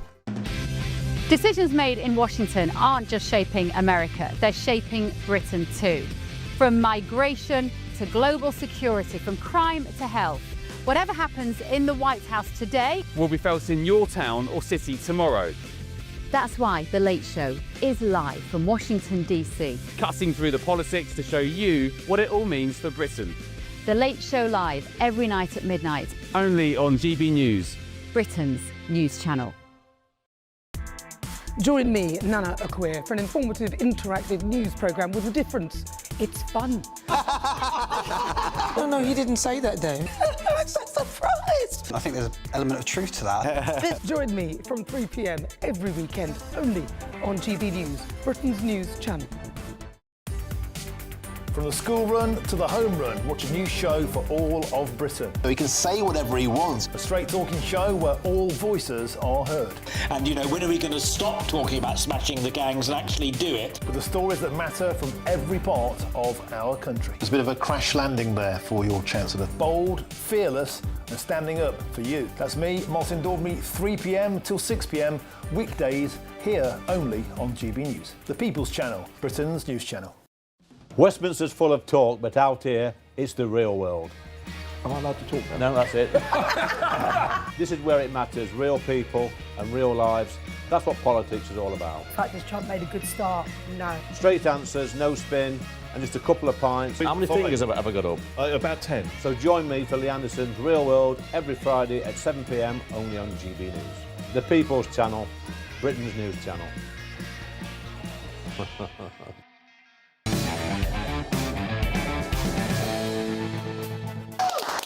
Welcome back to Free Speech Nation. We're going to get some more questions now from our audience, and our first question is from Terry. Should pensioners man the phone? Oh, straight into it. Should pensioners man the phone? So the Chartered Insurance Institute has advised insurers to avoid phrases like man the phones and pensioner, calling them sexist and ageist, gender-neutral and inclusive alternatives such as attend the phones and older individual are recommended to foster a welcoming environment. Critics, of course, argue that the guidance is excessive, saying it risks excluding ordinary people and lacks any common sense. So, Terry, you know, you have big muscles. Am I allowed to say that as a chartered insurance person? You're a man. You're the most manly person I've ever seen in my life. Does that word offend you? It doesn't, no. I think that when you try to appease a very few amount of people who we're unlikely to even meet, and you irritate 99.9% of the rest of the population, and we have to stop doing this. It's completely unnecessary. There are some people that would be happy for these changes, but we need to stop appeasing these people, honestly. So look at that. Looks, the body, and he's also got the brains. I hate him! Francis, what do you think about this? I mean, we kind of have a story like this every week, and there's always another institution, but they don't seem to learn, and surely it's just terrible publicity for them. Well, it's just most people, when they hear this stuff, they just roll their eyes, men and women. Do you know what I call it? I call it the gender-neutral toilet effect, where everyone's like, oh my God, there's a small minority of people going, no one cares, man, it's just really good, like, anyone can go in and use the toilets, and that's fine. And everybody else hates it, particularly women. Yes, because they do such smelly poos. Yeah. That's what I've learned over the last few years of gender-neutral toilets. No. What do you think about this? I mean, this is it's an insurance company this time coming out with the same old bump, and of course, they're spending money. They're spending their customers' money to write these reports up. Absolutely. The whole, equality woke business is, of course, big money, and when it's funded by the taxpayer or by the consumers, it's a waste of money. Again, to quote Norm Macdonald, he was explaining the word cisgender to a fellow older comedian, and he said, it's a way of discriminating against the majority of the people, or normal people. But what is ironic is that these attempts, guised under, the idea of being tolerant and inclusive, often backfires. For example, in this manual that they've come up with... manual. In this... personal, I don't know, what are we supposed to call Manchester? Or they asked Justin Trudeau about mankind, and he said, no, we say personkind, how did that go? But my point is, they don't like the word pensioner because it might be offensive or loaded with judgment. But what are the alternatives? Older person. I think in this day and age, having a pension is sort of a compliment because some of us will never see that pension. Well, look, let's go to our resident old person, John. No. He's over there. He liked it. Don't worry. If you're offended at home, he laughed, didn't you, John? Laugh more. OK, go. Our next question is from Sarah via email. Is God a real DJ? Now, a new book by French mathematicians claim that science now proves the existence of God. It argues the universe's beginning, fine-tuning and space-time structure point to a creator, and the authors say that science and faith can coexist, sparking debate in the scientific and religious communities. Is that going to be enough now to persuade you? Are you a religious person at all? Do you believe in God? I believe in God. Yes, I'm not very practicing, but I would say I'm in the Catholic flock, and maybe more than spiritual, but a bit, maybe, I don't know how people feel about the term lapsed Catholic or lapsed Christian. Some people use that. They make a very good case. They say, these two French mathematicians, they say we are all, we live in time, space, and we are matter, and the whole thing is connected. And there was an origin, so if there was a start, there has to be a creation. And again, another argument they make is that if there was the slightest difference in these parameters, time, space, matter, there wouldn't be conditions for life. But personally, I was pretty much convinced when Donald Trump survived that attempt on his life, and then Democrats ran Kamala and still lost. So if that doesn't prove that God exists, I don't know what does. I don't know if they actually write about that in the chapter. That's the reason. I mean, isn't the point of belief that it requires faith, so that all of this is moot anyway? Well, what's very interesting is apparently a lot of the world's top physicists realise that once you get to a certain point of understanding, particularly in the sciences and physics, it becomes unknowable. There are some things that we simply cannot and will not ever be able to explain. So that does make people believe in God. But you know what makes people really believe in God? The fact that we're doing a stand-up show on Thursday the 9th, Josh. What? Yeah, exactly. Because that will reaffirm your belief in God. Come and watch us. It's on Thursday 7 o'clock on Thursday 9th of October at the Hems. Me and you being funny. How about that? How about that? That is the greatest segue. That's a great link. And what we're going to do, Francis and I, for those 2 hours is just read from this book. It's going to be great. Our next question is from Anton. Should GB News presenters take more time off for mental health? Yes. Should people at GB News be taking more mental health days? BBC staff took more than 20,000 sick days last year for mental health reasons, with stress, anxiety and depression widespread across the broadcaster. These absences accounted for a fifth of all sick leave, highlighting the ongoing strain of employees in the public sector. So, I suppose it's actually a little bit more, Francis, because they were saying that this is the accountable to mental health, but there are a lot of sort of unaccountable sick days as well. What's so terrible about working at the BBC? Go. I've never worked at the BBC. But you know what I think is really interesting is this phenomenon of duvet days. Have you heard this? No. Do you know what a duvet day is? Does anybody here know what a duvet day is? Kids. I haven't been to bed in 20 years. Well, you clearly have, mate, because you've got 5 kids. Not in bed. But no, a duvet day is where you have a day off built in to your days, but it doesn't come out of your holiday and it doesn't come out of your sick. It's basically where you can't be bothered to come in.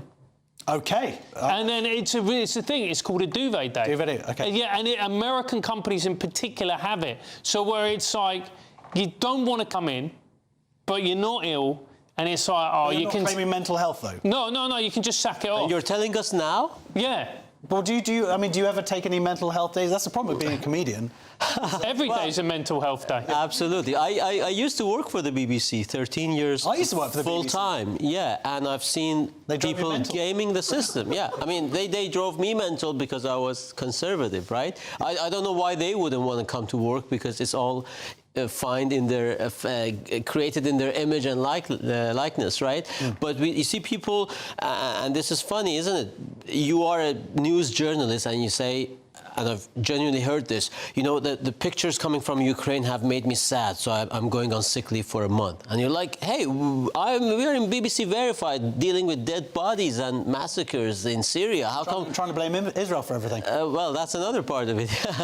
But yeah, people would simply say, yeah, the news made me depressed. The news is supposed to make you depressed. You know, that's the news. Why did you join in the first place? I think the problem at the BBC is that the comedy's making me depressed. Yeah. That might be. Anyway, look, the BBC spokesperson said, while this level of absence broadly reflects what we see happening across the UK, the welfare of our staff is of paramount importance, and we have a wide range of measures in place to support people who need it. I should just say of GB News, they should just get on with it. Yeah. Better bloody well be in here. Yeah. That's the beauty of 0 hours contracts, Josh. That's an in-joke, by the way, guys. Our final question is from John.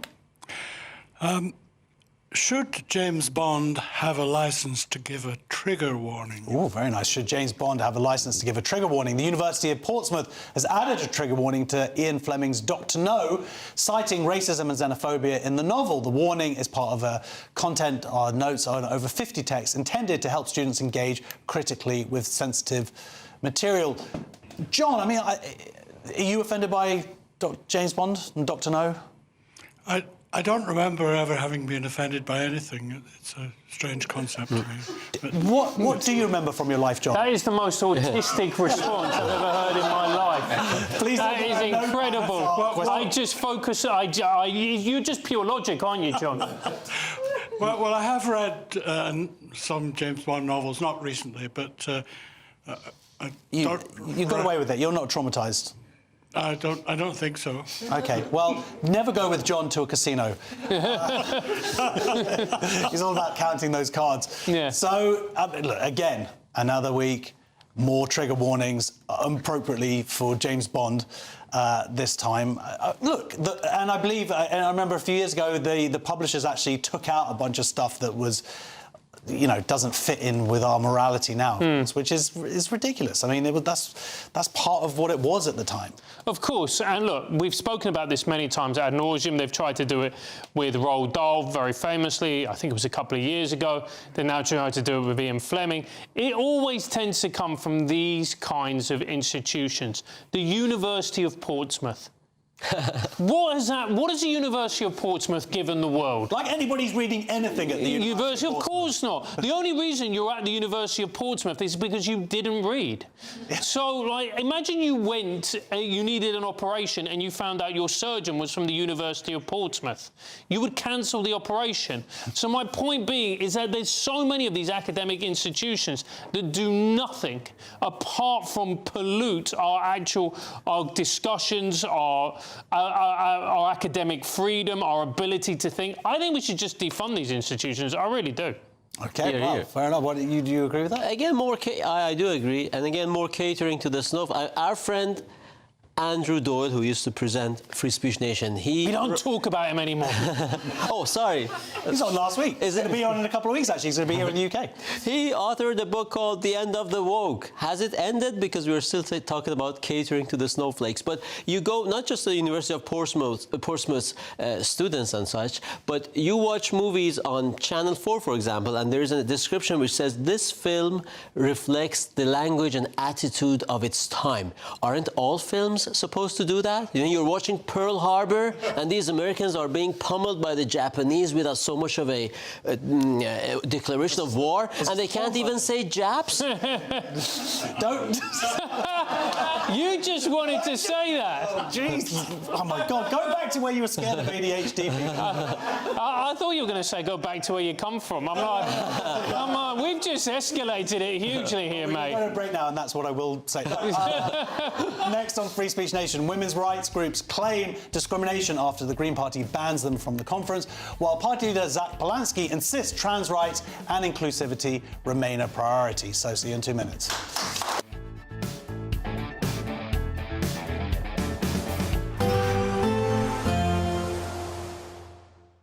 Dinner under the stars tonight? That reminds me of our travel insurance. You mean All Clear Skies? All Clear Travel Insurance sponsors GBNews Travel Destinations Forecast. It's been very unsettled across parts of the eastern Mediterranean, and it will stay pretty wet across Greece and parts of the Balkans through the next few days. But Iberia, the Canary Islands and also Madeira having plenty of fine weather through the day on Monday. 1 or 2 showers for eastern Spain, but lots of fine sunny conditions across Italy too. We'll run into those thunderstorms and heavy spells of rain there across Greece, some stronger winds as well. And as we go towards Tuesday in the middle part of the week, that unsettled weather will push in towards Turkey as well, so potentially some flooding here. All Clear Travel Insurance sponsors GBNews Travel Destinations Forecast. Good evening and welcome to our latest GB News weather from the Met Office. After a stormy start to the weekend, the north-south split that we saw last week is going to return as we head into the new working week. It's all thanks to high pressure building down to the south of the UK. We'll continue to see some weather fronts just skirting across the very far north, bringing some further cloud and outbreaks of rain, particularly across western parts of Scotland as we head through the end of Sunday. This perhaps turning heavy at times in places, but mostly light, persistent rain and drizzle across western hills. Across much of England and Wales, though, generally a drier night to come, plenty of clear spells on offer and perhaps turning a little chilly in some rural spots in the very far south. Temperatures could be dropping down into the low single figures. A milder start then, though, across the very far north, particularly if you're stuck underneath that cloud and rain, and quite a damp start to the new working week across western parts of Scotland. We'll continue to see those outbreaks of rain persisting through much of the day. It'll perhaps be a little bit drier across eastern parts of Scotland, though still rather cloudy, and a cloudy start to the day across much of Northern Ireland and Northern England too. Some low cloud and mist and murk is possible over the hills, but any mist and fog that we might see developing under those clear skies overnight across much of England and Wales will clear relatively quickly through the morning, leaving a dry and bright start for many places in the south. That north-south split then continues as we go throughout much of Monday. Outbreaks of rain continuing across western parts of Scotland through the afternoon, but the best of any prolonged sunshine definitely across the south and the southeast. And temperatures will be up a little on Monday compared to what we saw over the weekend. 20, 21, perhaps even 22 degrees across the southeast, and even across the eastern parts of Scotland we could see into the low 20s. Tuesday is another damp start across the very far north. An area of rain sinks its way south and eastwards as we go towards the afternoon, perhaps turning a little brighter in the very far northwest, but a bit more cloud on offer across much of England and Wales. It's then turning settled as we head through the second half of the week, but after a warmer day on Monday, those temperatures are going to return closer to average. You want to know what's really going on in the corridors of power? Labour don't know what to do with you half the time, and that makes you quite lethal in the chamber. Get behind the headlines with Chopper's Political Podcast. Join me, Christopher Hope, as I sit down with the great and the good of British politics. We'll see where this ruling takes us. These are the stories shaping our nation. Chopper's Political Podcast, available now on all platforms. Listen in and stay ahead. It's Patrick Christie's Tonight, and here we do things differently. It's explaining the absolute madness of this, doesn't it? It's explosive. I mean, this is very good. It's lively. 850. Your government sat there, Sean, and it did nothing. It's controversial. And the Middle East has been in turmoil since before I was born. It's everything you need to kickstart your evening. Everyone's had their Weetabix tonight. I love to see it. That's Patrick Christie's Tonight, weeknights from 9 p.m. Only on GB News, the People's Channel, Britain's news channel.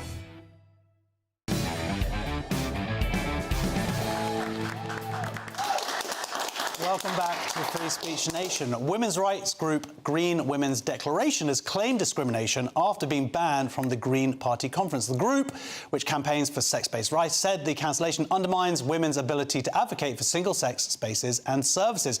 Party leader Zach Polanski defended the move, saying the Greens are a broad church but will not tolerate misogyny or transphobia, while GWD said it is seeking legal advice. I'm joined now by the former Green Party deputy leader, Shahrar Ali. Welcome to the show. Thanks for having me, Josh. So you have just come from Bournemouth yourself. You were speaking there, not, I believe, at the main conference. What is your situation with the Green Party at the moment? Well, I took the Green Party to court in 2022. There was a trial in 2023, and I won that. That was the first ever discrimination claim for protected belief in a political party. So the Green Party is nothing if not notorious for discrimination. That was a gender-critical belief claim. Unfortunately, after winning that case, I was then unceremoniously suspended and excluded from the party for a period of 2 years, followed by the requirement to retract some statements, which I can come to in a second, and I would be unable to stand for election for another 5 years after that. So my crime was two things. First of all, I criticised Stonewall for promoting the teaching of transgender ideology to kids as young as 2. I stand by that criticism. I think that is a hill worth dying on, especially following the Cass review. Secondly, I misgendered Iman Khalif. Now, we know that Khalif does not themselves identify as transgender. So what would that misgendering consist of?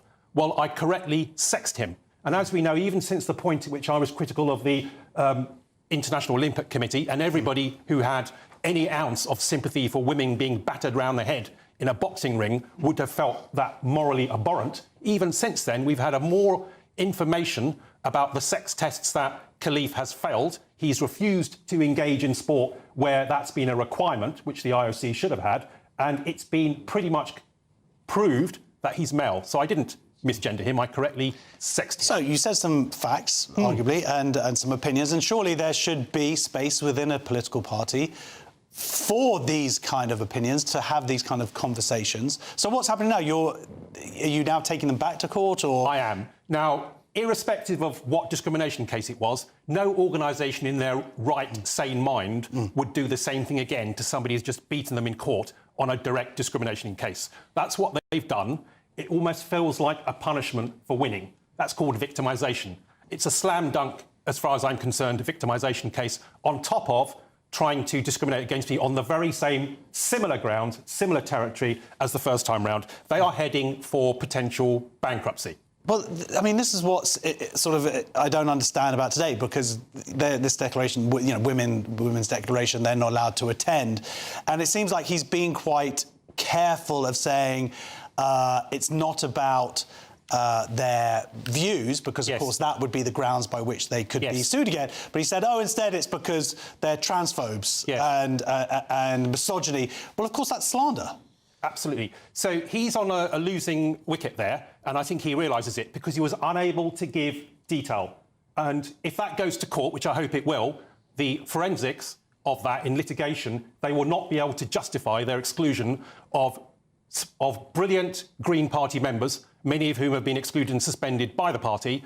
And think of it like this. It's not just an organisation, let alone a political association, saying, we don't want you to have a stall in our space at conference. That could just be a commercial decision. There could be lots of reasons for that. This is not that. This is a situation where they were already offered a stall. And money, a contract went out, they made plans, and it was when the fanatics in the party, the zealots, the ideological zealots, found out about this, that they campaigned against their inclusion. That now becomes a discrimination case. Why have they been excluded? On what basis have they been excluded behind the scenes? Why were people looking for a justification to remove them? Because other political parties now are embracing their LGB people and women who are speaking up for women's rights. It feels like the Green Party is going down a route that many others have sort of managed to find themselves out of. Absolutely. So the interesting point about the case that I took, which is against a political party, that did differ from employment tribunals like Maya Phoenix, and Maya Forster. It showed that it is still possible, and individual members are protected from unlawful discrimination in political parties, albeit there is a higher threshold on free speech. It should be possible to criticise strongly and to offend and to operate a higher threshold in political parties. But what Zach said, what he's been saying about even churches have walls, that's actually very revealing. It betrays that that party has now become like a cult. A cult also has walls. But what they are not allowed to do under the Equality Act and equalities legislation as a political party is discriminate against somebody on the basis of a protected belief, just as though they couldn't discriminate on somebody on the basis of their race or their sex. And that's what they're doing.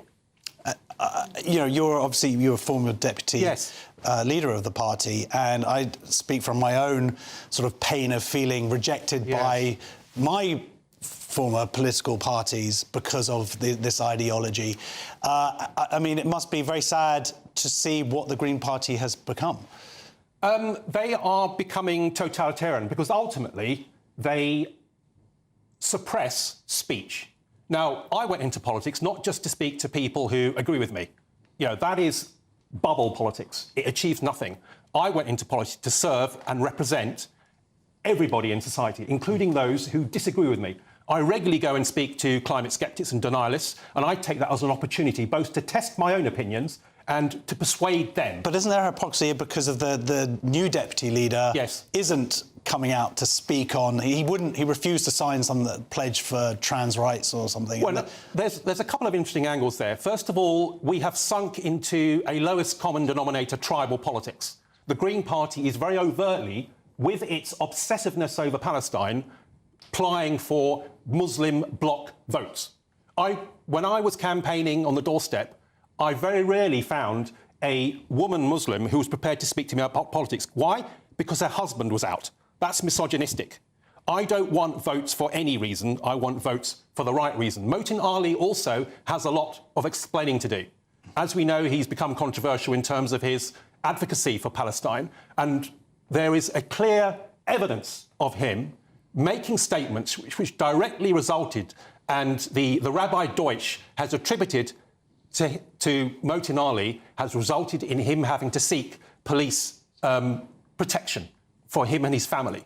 Now, whether or not you call the original statements anti-Semitic, I think they were grossly irresponsible. They have resulted in anti-Semitic incidents. And Motin Ali, and I appeal to him directly, if he cares even about his own political trajectory and career in the party, he must unequivocally apologise for those comments, because it's damaging the integrity of the party and it is damaging race relations in this country. OK, well, thank you very much for joining us. And good luck with your case. The former Green Party deputy leader, Shara Ali. Oh, you can see he's a politician. Yeah! We're all inspired. Right, next on Free Speech Nation, Elon Musk is urging viewers to cancel Netflix, calling it a Trojan horse, pushing transgender ideology onto kids. See you in 2 minutes.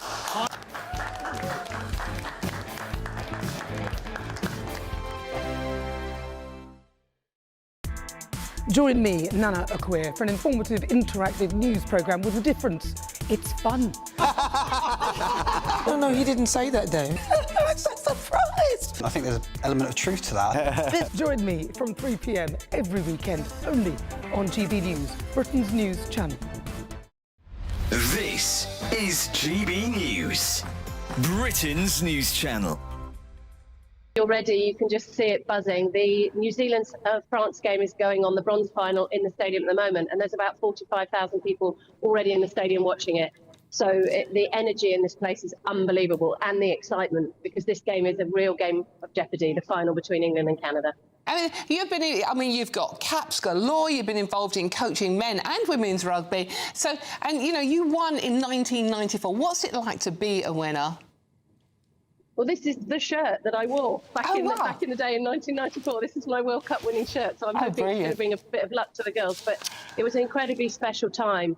But for me to see how the game has changed, we had 6,000 people watch us win that World Cup, and now women's sport in this country, it's our Lionesses, the Red Roses, the Cricket World Cup is the tickets are on sale for that next year, and people are choosing to watch women's sport and really, really enjoying the event. So it's fantastic, and the change over that 30-year span is quite remarkable.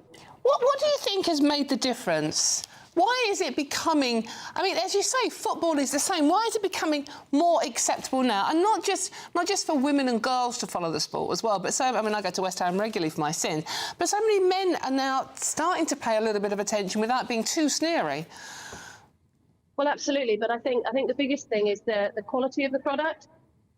Because the girls have been given contracts and are now able to train, not have to go to work and then leave a full day's work and come training and then do almost a second job in order to deliver on the skills. Both the Lionesses, the Roses, everybody now at the top end of the game is being financially rewarded for it, so they can actually concentrate on their sport. GB News, the People's Channel.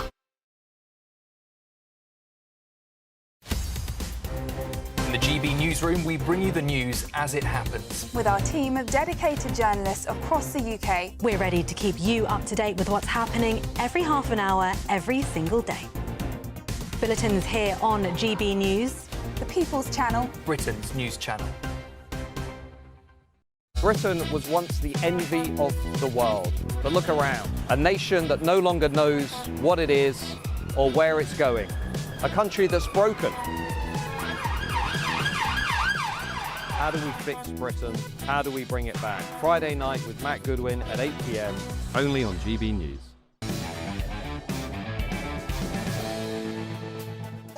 OK, welcome back. We were just having a lovely conversation there. So, Elon Musk has urged viewers to cancel Netflix, claiming the platform is pushing transgender ideology on children. He shared a cartoon showing Netflix as a Trojan horse sneaking a transgender woke agenda into homes and confirmed he had cancelled his own subscription. The controversy follows the streaming service promoting shows featuring transgender characters for young audiences, sparking backlash from Musk and conservative influencers, and also non-conservative influencers. I am now joined by the film critic known as the critical drinker, Will Jordan. Will, he's there. Hey, Will, how are you? So, we've seen this there, and we've sort of seen it make a real impact, what spreads online, and a few clips that came out and people were shocked by, and now people really are cancelling their subscription. They are, yeah, and I think this is a bit of a wake-up call for a lot of these people. There was a time, I guess, when, as a parent, you could leave your kids to watch TV for 30 minutes or so and just know that they would be entertained. The show that they were watching wasn't out to push any particular political ideology. It was just out to create a fun time, create a fun show for them to watch. And it seems that has changed in recent years, and people are getting a real wake-up call over this. And as a result, in this campaign led by Elon Musk, people are mass cancelling their Netflix subscriptions, and it has actually hurt their share price. I believe it's dropped about 3 or 4% over the past week or so, which is not inconsiderable. But this is what we always were going to see, was kind of woke ideology. And we've seen it with other products. And Netflix, of course, is a product, an entertainment product. But that is ultimately how we're going to have change here. We've talked before about how Disney are now changing their approach. And now, do you think Netflix will actually have to listen because they're being forced to listen? I think companies across the board are starting to listen to this stuff a lot more. Like we saw this recently in America with the restaurant chain Cracker Barrel. They changed their entire logo, their branding and everything, because I guess having an old white guy on the logo was just too upsetting for some people. It sparked a massive backlash across social media, and they ended up having to go right back to what they had before. So companies will respond to this stuff if there's enough of a backlash against it, if enough people stand up and say, no, we're not accepting this, we don't want this. And I think that's a good thing. People are allowed to have their voices heard at this point, and it's starting to happen more and more now. So I'm all for it. Yeah, I mean, watching and seeing these clips that have kind of been released online, they do feel like propaganda. And when you think that they are addressed at children, some as young as 2 and 3, I mean, it's very much written with a perspective to persuade children about the trend that trans ideology is real, as opposed to a construct. Sure, I mean, and I'm not here to get into the merits or whatever of trans ideology, but it is a case of parents are not necessarily aware of what children are being exposed to, and the conversations that it might spark that they're not necessarily ready to have, because that's not something you expect to be talking to your 3 or 4 or 5-year-old child about. Like, they're not at that stage in life where they're ready for that kind of thing. And so I think a greater awareness on the part of parents of what the shows they're watching or their children are watching and what they're being exposed to and what ideas are being pushed on them, it's got to be a good thing. They should have an awareness of these things. Yeah, I mean, the reason why I got Netflix is so I could put my 2-year-old in front of the screen for about 8 hours at a time and I wouldn't have to talk to them. So seeing these clips has been very disturbing. I'm like, oh no, what have I done? So it's not just Netflix. Of course, we've seen this across other platforms as well, and I'm sure that children aren't watching James Bond, but there's been a little bit of a blowback because we talked about James Bond earlier, but Amazon, which now own the rights to the James Bond franchise, and they're bringing out these films, but they've sort of cut any references to guns. Why else am I watching James Bond? Exactly, yeah. The James Bond's trusty Walter PPK is as much as a part of his character as the tuxedo or the vodka martinis or the gambling or the beautiful women. It's all part of this mystique of the character. And to take that away, they're just slowly but surely turning into a complete wimp. Like, what is left? He's apparently not allowed to be a ladies' man anymore because that's too offensive for some people to handle. Well, you know, it's worked pretty well for the past half century or so that the character's been on screen.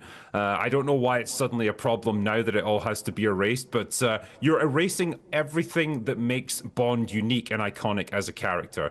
Fortunately, again, much like the other things that we've referenced, there was such a backlash against it, and Amazon took such a kick-in on social media. They ended up having to reverse what they did and put the guns back in. But it's a battle that we shouldn't even have to fight in the first place. That's the problem. Yeah, but I mean, when they buy these beloved franchises, I mean, it certainly sound like James Bond. I'm not filled with hope about what they're going to do with the character in the future. No, you shouldn't be. No, I've got no faith in that. I think particularly because people like Barbara Broccoli, who were very much the custodians of Bond on screen, she had very definite ideas about what she wanted the character to be, and she'd been, really at the reins of the franchise for the past 30 years or so. She's now gone, and so Amazon have control of it. And you've seen what they've done with other properties. You've seen what they've done with, say, Lord of the Rings, when they had their Rings of Power show. That just became modern-day politics, modern day idealism injected into a world. Will, thank you so much. That's a critical drinker. Thank you so much for joining us. Ladies and gentlemen, thank you at home for joining us. Thank you to our wonderful studio audience. You can join us in the future, and see you next week. Take care.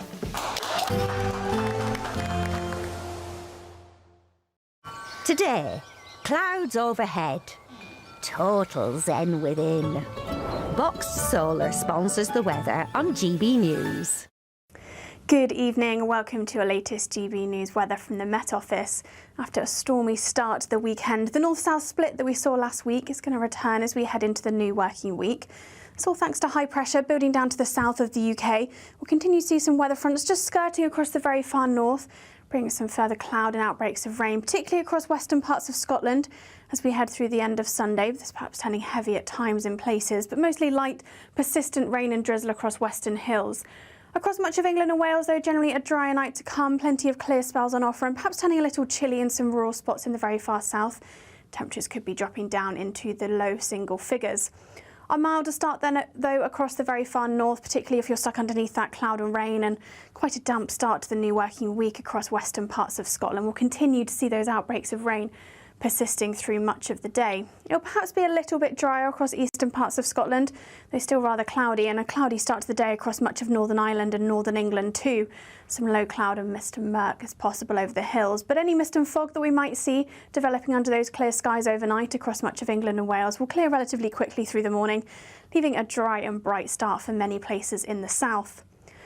That north-south split then continues as we go throughout much of Monday. Outbreaks of rain continuing across western parts of Scotland through the afternoon, but the best of any prolonged sunshine definitely across the south and the southeast. And temperatures will be up a little on Monday compared to what we saw over the weekend. 20, 21, perhaps even 22 degrees across the southeast, and even across the eastern parts of Scotland we could see into the low 20s. Tuesday is another damp start across the very far north. An area of rain sinks its way south and eastwards as we go towards the afternoon, perhaps turning a little brighter in the very far northwest, but a bit more cloud on offer across much of England and Wales. It's then turning settled as we head through the second half of the week, but after a warmer day on Monday, those temperatures are going to return closer to average. Today, clouds overhead, total zen within. Box Solar sponsors the weather on GB News. You could bank an incredible £30,000 in tax-free cash to spend however you like. And if that wasn't enough, you'll also get to drive away in this brand new motorhome. This brand new 2025 Benamar Primero could be yours. It comes with all the mod cons you'd expect from a vehicle worth over £74,000 and comfortably sleeps 4 people. This prize package is worth over £104,000. For another chance to win, text WIN to 63225. One entry costs £2.50 plus one standard network rate message, or text bonus to 63225. 5 entries cost £5 plus one standard network rate message. Go to gbnews.com/win. Entries start at £2.50. Call 0903 686 3232. Calls cost £2.50 plus your network access charge. Or post your name and number to GB16 PO Box 8690 Derby DE1 9TT. UK only. Entrance must be 18 or over. Lines close at 4 p.m. on the 31st of October. Please check the closing time if listening or watching on demand. Exciting news. Every Friday, my Patrick Christie's Tonight Show is going to have a twist to it. We're welcoming some special guests. You. That's right, on Fridays I'm going to be doing my show in front of a live studio audience because this show is about you and what you have to say. It's going to be the same big debates, same big topics, same big opinions. But every Friday night at 9 p.m, you are invited to come on down to Patrick Christie's Tonight to be a part of the action. Only on GB News, the People's Channel, Britain's news channel. Join me, Nana Akweer, for an informative, interactive news programme with a difference. It's fun. No, you didn't say that, Dave. I'm so surprised. I think there's an element of truth to that. Join me from 3 p.m. every weekend, only on GB News, Britain's news channel. From the school run to the home run, watch a new show for all of Britain. So he can say whatever he wants. A straight talking show where all voices are heard. And, when are we going to stop talking about smashing the gangs and actually do it? With the stories that matter from every part of our country. There's a bit of a crash landing there for your Chancellor. Bold, fearless and standing up for you. That's me, Martin Daubney, 3 p.m. till 6 p.m, weekdays, here only on GB News, the People's Channel, Britain's news channel. Britain was once the envy of the world. But look around. A nation that no longer knows what it is or where it's going. A country that's broken. How do we fix Britain? How do we bring it back? Friday night with Matt Goodwin at 8 p.m, only on GB News. At GB News, we love to hear from you, our loyal community. So drop us a line at gbnews.com/yoursay. There you can talk to each other and also to the presenters live on air. gbnews.com/yoursay, because GB News is your channel, Britain's news channel.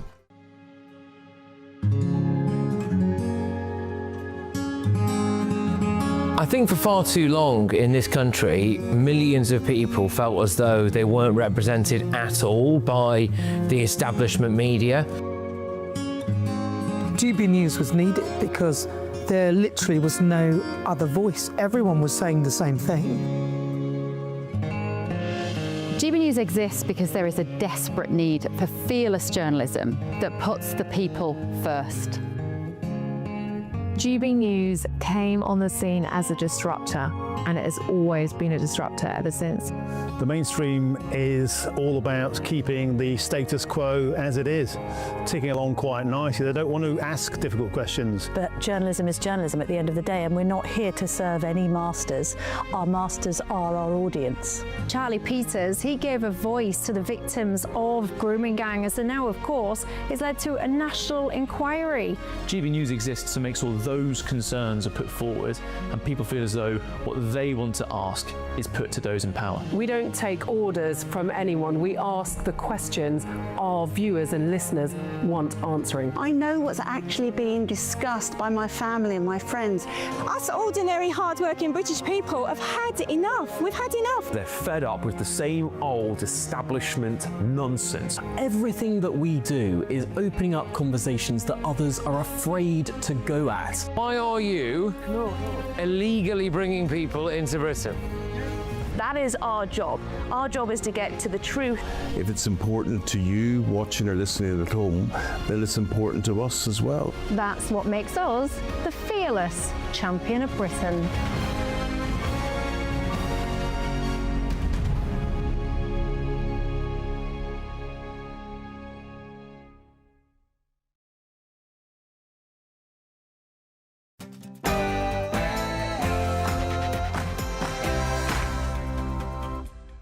Good evening, it's 9 p.m. I'm Alex Armstrong. Tonight, we must leave the ECHR and repeal the Human Rights Act. yes, the Tory party conference is well underway, and leader of the Conservatives, Kemi Badenoch, is finally insisting that we leave the ECHR. What attempt have you, and these are white people, have you made to integrate with those who come into your society? Why is the pressure always on us? Yeah, why is the pressure on everyone else other than white British people? Of course, should the responsibility be on white British people to integrate with foreigners? He's very racist person. I think he's very racist for the migrant. Well, you might remember Keir Starmer branded Nigel Farage's plans to abolish indefinite leave to remain as racist and immoral. Well, I went out on the streets to see what real people thought of that in Whitechapel in London. And bonkers.